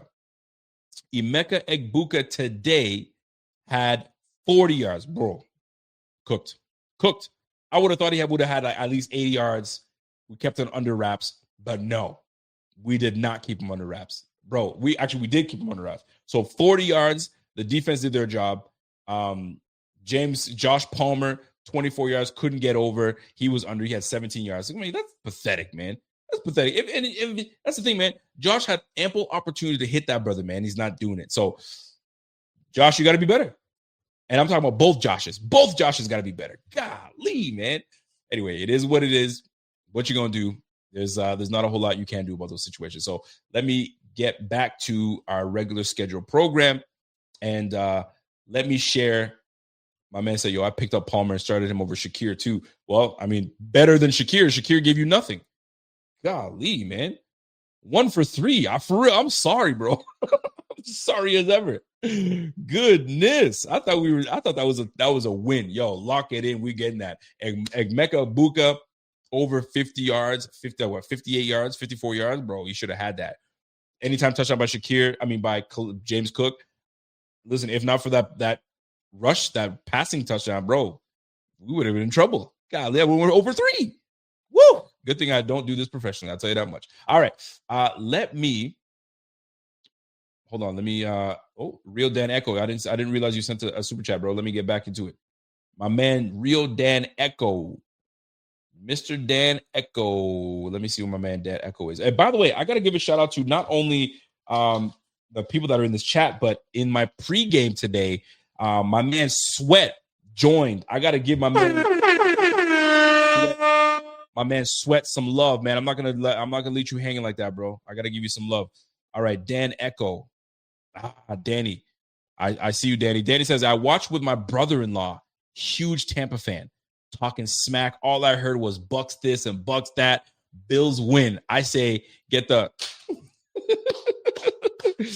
get the buck out of here, bro. You out of here, son. Yo, big shout out to my man Dan Echo. I like that. I like that a lot. All right, let me see if I can give you guys the link. Are you guys ready for the link? Are y'all ready for the link? So I'm going to send you guys a link right now. So let me get back to my screen here. And here is the link. You guys can join right now. If you have a comment, you have a statement, you just want to show love. You don't have to put your camera on, by the way. You can turn your camera off if you don't want to show your face. Some people don't like doing that, and I totally get it. I'm with you on that. So you do not have to do that. So if you want to join and talk Bills football, you have your opportunity right now to do so. So if you guys like that sleeper pick, don't forget, sleeper picks is easy. It's easy to do. We're giving you all the good stuff. So don't forget, use that promo code BF25 and you get $100 match on your first deposit. Don't forget that. Terms and conditions always apply. See the sleeper terms for the use of details. Currently operational in over 25 states. Check out your sleeper app today, folks. So let's get back to it, man. So if nobody wants to show up and talk some shop and talk some Bills football, is no problem. You don't have to. I wanted to give the opportunity to get out there and show some love to you guys, right? This is an opportunity to show some love to you guys. So while I'm out there, Ty Johnson today, somebody mentioned Ty Johnson in the chat. Ty Johnson, 1 for 9 in rushing for Buffalo. But Ty Johnson taking that 61 to a 52-yarder, yeah, love to see it. And here's the crazy part. I had Ty Johnson on my roster last week because I thought James Cook was probably going to sit and chill and do nothing, and I dropped him. What a time I would have had to go and put him on my roster. By the way, how is your fantasy team doing? Mine is in shambles. Mine's in shambles right now. I'm barely getting away with one win right now. I have a 7. Okay, I turned into a 99% chance of winning this game. This is good. This is very, very good. My other league, terrible. 1% chance to win. I'm going to lose this game. It's 89-84 right now for my opponent. He still has Jalen Hurts to play. He still has George Pickens and Dallas Goedert. I'm cooked. I had Baker Mayfield, Rashad White, Tony Pollard, Egbuka, DJ Moore. DJ Moore, I'm never grabbing DJ Moore ever in my lifetime again. I got Dalton Schultz, Rodriguez, bro. I was cooked, man. I had Omarion Hampton. He's hurt. Braxton Strange. He's hurt. Too many guys are hurt, not doing what they're supposed to do. Chuba Hubbard lost his job. He was supposed to be a big-time talent. Crosby Merritt was supposed to do good things. He got benched. Bro, my other team is cooked. But my main team is legit. I got a 99% chance to win. Josh Allen today came out in the clutch. 48 points for Josh Allen. Bijan Robinson came in the clutch today. 32 points. Nick Chubb. Killing me, Nick Chubb. You're killing me. Keyshawn Butte. I won the game. I put Keyshawn Butte to start, and he didn't play. And I must have forgot to put this brother back in. I'm annoyed by that. Dawson Knox, I had to put him in because my man Tyler Warren is out. Palmer, I thought Palmer was going to do something big. Nothing. Egbuka, 9 points. And then Texans defense, they're on the ball right now. So they got 10 points. And now I have to decide what I'm going to do. Do I take the Texas defense next week? If I do, I'm cooked. And if I take, I should have took the Browns defense today, 19 points. What? The Browns are winning? Hell no, that's not happening. Are the Browns beating the Baltimore Ravens? Ain't no way. No. That can't be. Let me read. Am I reading that right, chat? Is this correct? The Browns are beating the Baltimore Ravens. They got 19 points. I should have started these boys. Anyways, I won that game regardless, but golly. All right. 2 interceptions, 10 points allowed. What is he? Bro, to the Browns? I know their defense is good. But my lordy, Lord. My Lord. Lamar Jackson, 10 for 19, 132, and he's got 2 picks, no passing touchdowns. Ladies and gentlemen, the NFL. Dylan Gabriel, 7 for 10, 68 yards passing. No picks, no interceptions. Quinshawn Junkins, 13 for 41. How are the freaking Cleveland Browns winning this game? Was it a pick six? It must have been a pick six. Interception for pick six. Devin Bush. Interception for touchdown. Oh, my Lord. Oh, my. 3 field goals for Andre Schmitty, whatever his name is. 10 points plus this dude. And they missed an extra point? How do you miss an extra point?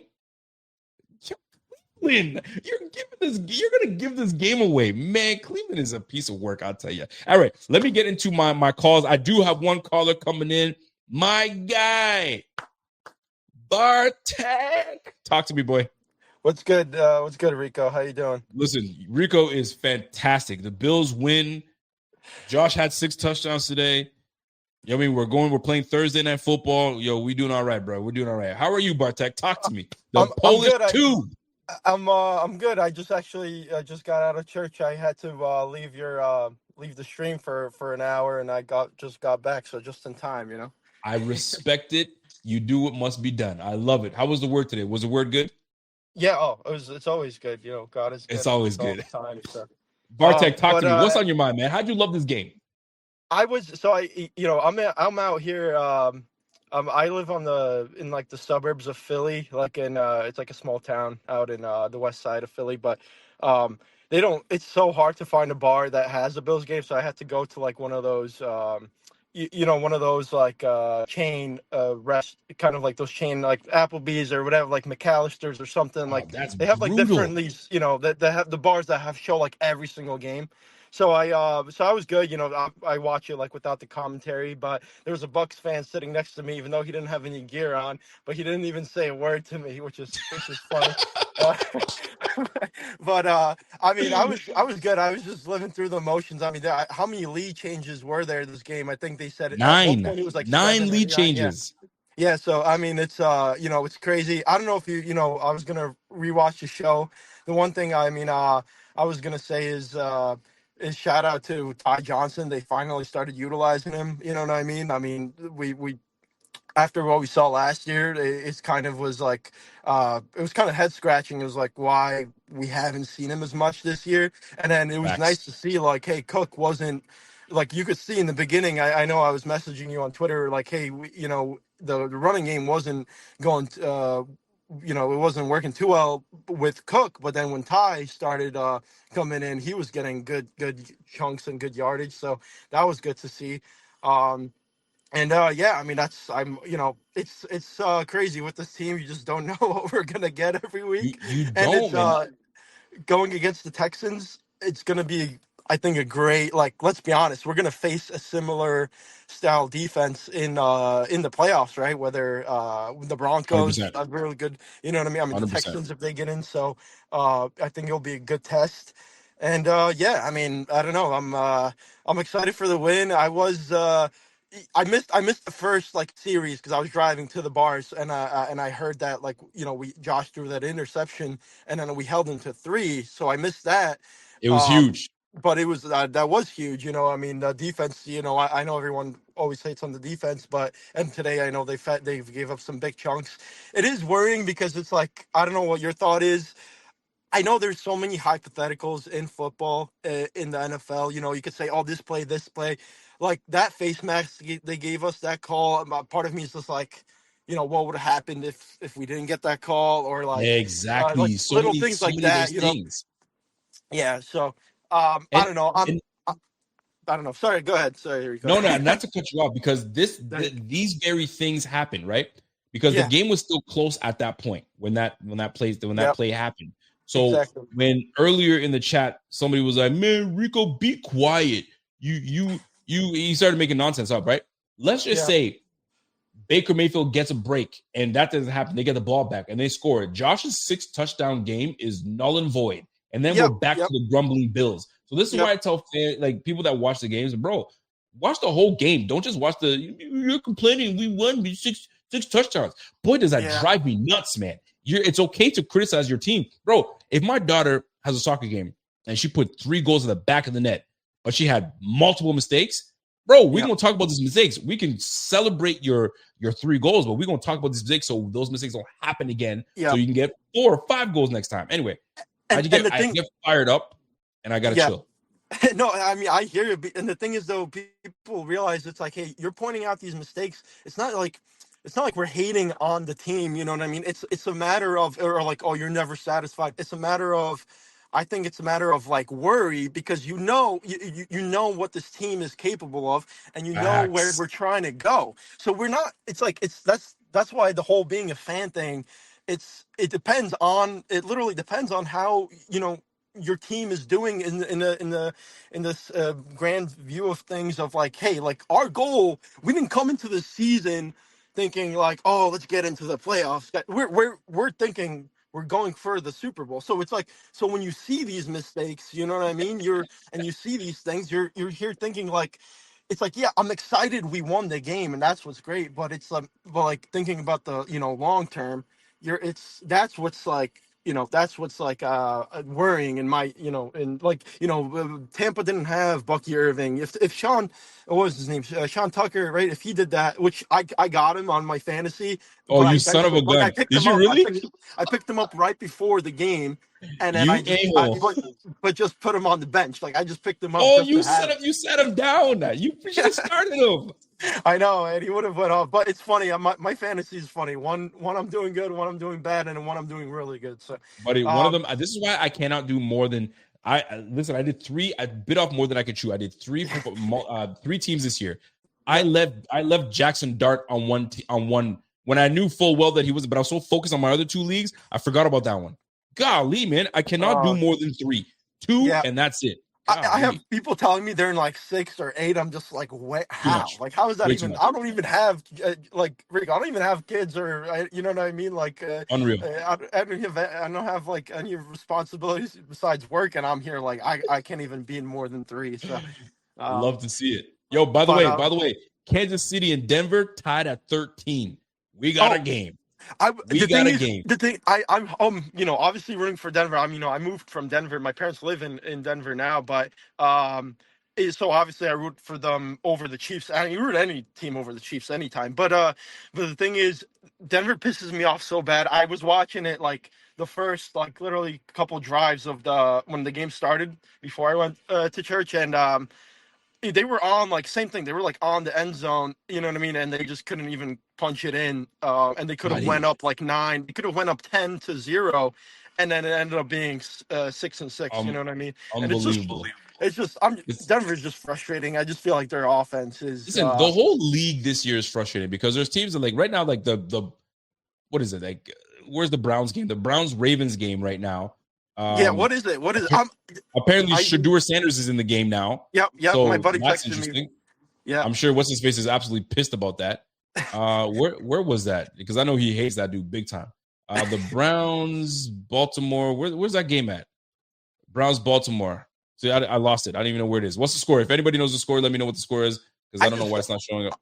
I just go on. I don't want to switch it now because I'd lose you. But I just go on Google. I'm always like NFL scores. I'll actually also it's right in front of me. What am I?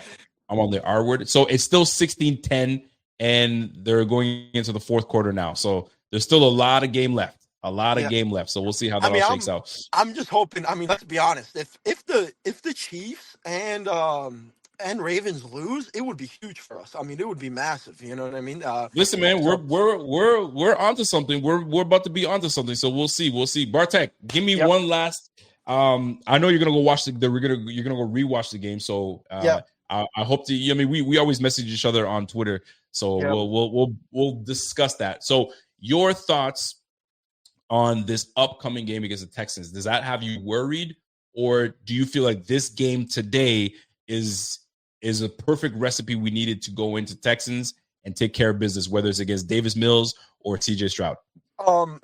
Is it? Do we know is CJ playing? Like, we don't know. I don't know. That's why I said Davis Mills or CJ. I'm not sure what's taking place. What did the Texans do today? Because I didn't even. They were playing. The Texans Titans, barely got out of it with Tennessee. They won 16-13 with Tennessee. I'm gonna be honest with you. I mean, we should be beating the Texans with in the current state that they're in, just because they're kind of in a similar position where, their defense is much better than ours this year, but their offense has had their struggles. But like, we've been inconsistent with our offense. They've just been flat out bad offensively. Facts. You know what I mean? So we should be.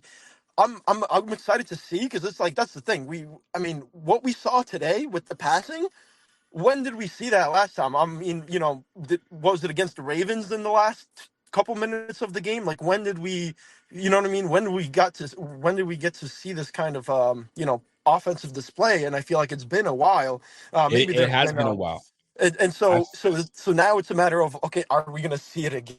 Because we just saw it, but we said that going into, a couple games this year, and then we got a complete opposite. So. I have come to the point where this game was this game, and I don't look at it any further than that. This game was this game. I'm going to leave it at that, because I'm not going to say, we're going to do the same thing next week. We could come in and pull a dud. So I'm going to enjoy this moment. Next week is next week, because I'm going to be on the roller coaster. Rico, your birthday's on, you said your birthday's on Thursday? Thursday, November 20th, baby. Oh, well then, I mean, how can we lose on your birthday? You better have one wish. Listen, we should not.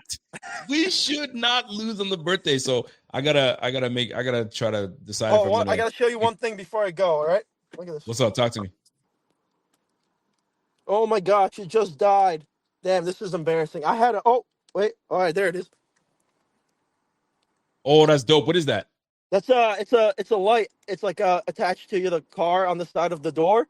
And so that's dope. It just displays it. I mean, I'm a bunch of people have. It's not like anything crazy. You could buy it, online. But it's it's my Batman. It's my Batman. I like that. Bills I like logo. that. Let everybody know where you at when you open your door. Bang, Bills fan all day. All right, ladies and gentlemen, my guy Bartek, always showing love, has been supporting this thing for 5 documented years, but he's been watching for a while. He stumbled across the Buffalo Fanatics, has never left since. Love it. Appreciate you, my G. Love you guys. I mean, how like Mitch always says, you guys are the best channel. And honestly, I was in Carlsbad, New Mexico when I first started watching you guys, and now I'm in Media, PA. You know what I mean? I'm all over the place. You're all over the place. You're like the what's that movie, The Traveling Pants? You're like the Traveling Pants, man. You all over the place. You can't sit your butt down somewhere. Yeah. But anyway, love you guys. Love you, Rico. Yes, I love you too, bro. Honestly, we'll talk soon. We'll keep in touch. I think Zoe's been she's 1-0. Hey, she's 1-0. That little rascal better keep hopefully up. She's the good luck charm hopefully she's the good luck charm we needed. So anyway, God bless everybody. By the way, before you go, somebody mentioned this to you. They said there's a Bills Mafia that has a Discord channel. that streams games. So if you ever have problems to streaming games, there it is. Oh, damn. Yeah, I got to get on that for sure. I mean, I have Discord. I'm on your guys' Discord as well. Yeah, but yeah. So we'll have to find that out and get you going. All right, bro. I'll talk to you later. So peace. See ya. That's my guy, Bartek. Bartek always, listen, he's always going to show love. He's always going to come on here. So if you guys want to jump on here and have a conversation with your boy, here's your opportunity. If you're good and you just like listen to other people come and call, that's no problem as well. That's not a problem as well. By the way, I got another super chat coming in from my man, Get Right. Tyrell Shavers over Keon Coleman. Low, relax. I know people are like, yo, bro, get off this Keon Coleman, man. He's a bum. He's washed. I won't do it. I will not do it. I won't allow that to happen because I think he's still a talent. We just have to find him the right. A, he's still a talent. B, he's got to show some more effort because that sucks. And if you don't show effort, then you're not going to find yourself on the field, my G. You're good enough to be on the field. Put some effort into there. Put some effort in there. All right. But Tyrell over Coleman, ooh, you starting something, boy. You starting something. I will say this though. I truly believe Shavers needs more love. Shavers needs more opportunity. And I feel that he's been on this team a long time. It's not like Josh and him don't have chemistry together. You know what I mean? Tap into that. Tap into a little more Tyrell Shavers, man. Let's go. All right. Here we got another super chat coming from my man, Ryan Bosworth. Bosworth comes in and said, yo, this run defense hasn't gotten better all year. We aren't going anywhere in the playoffs with that run defense. I freaking wholeheartedly agree. You want to stop the run? You gotta go for a run. In order to go for a run, you gotta stop the run. So that's the way I look at it. And my mom's calling me like crazy, so I gotta call her back in just a moment. All right. Well, if nobody's calling in, I appreciate you guys tuning in. It was a great day for the Bills. We came through. We handled business. We defended the dirt, although we allowed too many points to touch the field and touch the scoreboard. Nonetheless, we are where we are. Right? The Bills came in, handled business. And we are now 7-3. So the Bills being 7-3 now puts us, right in the mix of the AFC. So if the playoffs were to start, we're looking pretty good right now. So New England at 9-2, the Bills being at 7-3. Who knows? The Pittsburgh Steelers, they won today. They're 6-4. Baltimore's on the verge of freaking losing, so they can go to 4-6. That's not good for the Ravens. They needed that win. Cincinnati Bengals lost today. Cleveland might get another win. My gosh, what's happening? The Colts had a bye, so they're chilling. Jacksonville, huge win against the Chargers. They go to 6-4. Houston winning today, barely. They go to 5-5. We can set them back to get them to 5-6 next week. We go to 8-3. Love to see it. And the Denver Broncos on the verge of beating the Chiefs to drop them to 5-5. My. This is going to be something. So, and the Chargers going 7-4 today. Dude. Crazy. This league is something else. So let's just leave it at that, folks. All right. If you guys enjoyed this show, do me a favor, smash that like before you guys get out of here.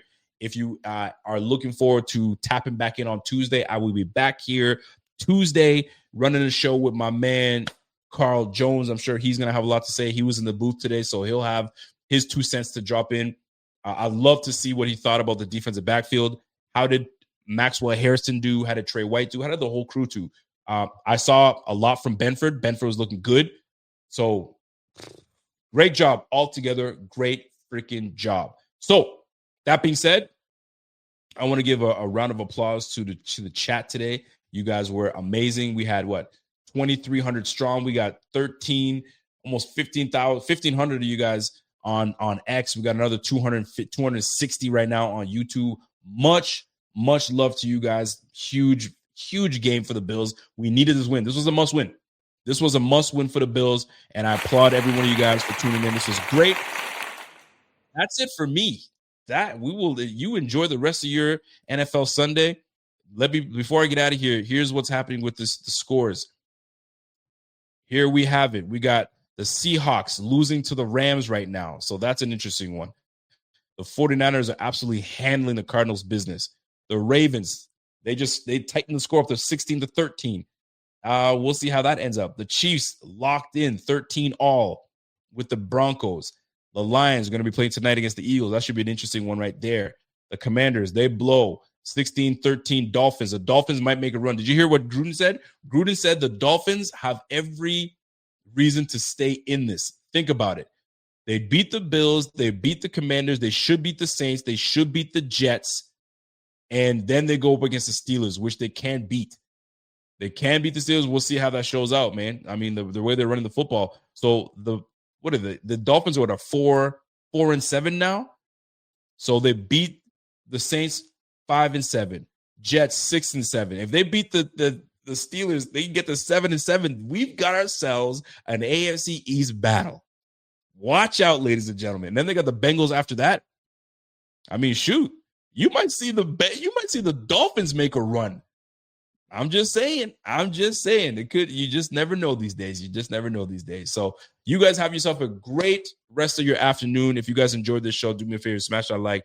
If you haven't followed me on Twitter, go ahead and follow me on Twitter, Rico_BF. If you have not joined our Discord channel, Buffalo Fanatics on Discord, go ahead, show some love, and we'll catch you guys on the flip. Until next time, it's your boy Rico. It's the Rico and Bot / the Rico Report, and we'll catch you guys back on Tuesday.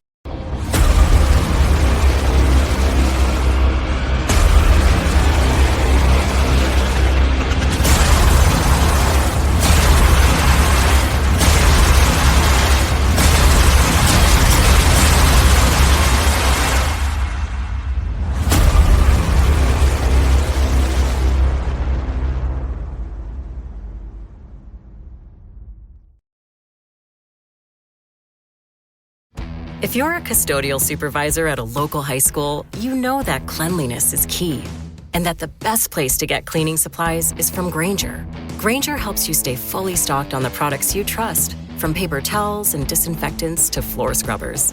Plus, you can rely on Grainger for easy reordering, so you never run out of what you need. Call 1-800-GRAINGER, click Grainger.com, or just stop by. Grainger, for the ones who get it done. My childhood was tough. I didn't grow up in a warm, supportive home, so the trauma I went through led to something called toxic stress. But it's going to be different for my son. I'm giving him the protection he needs to defend against it. Learn more at first5california.com.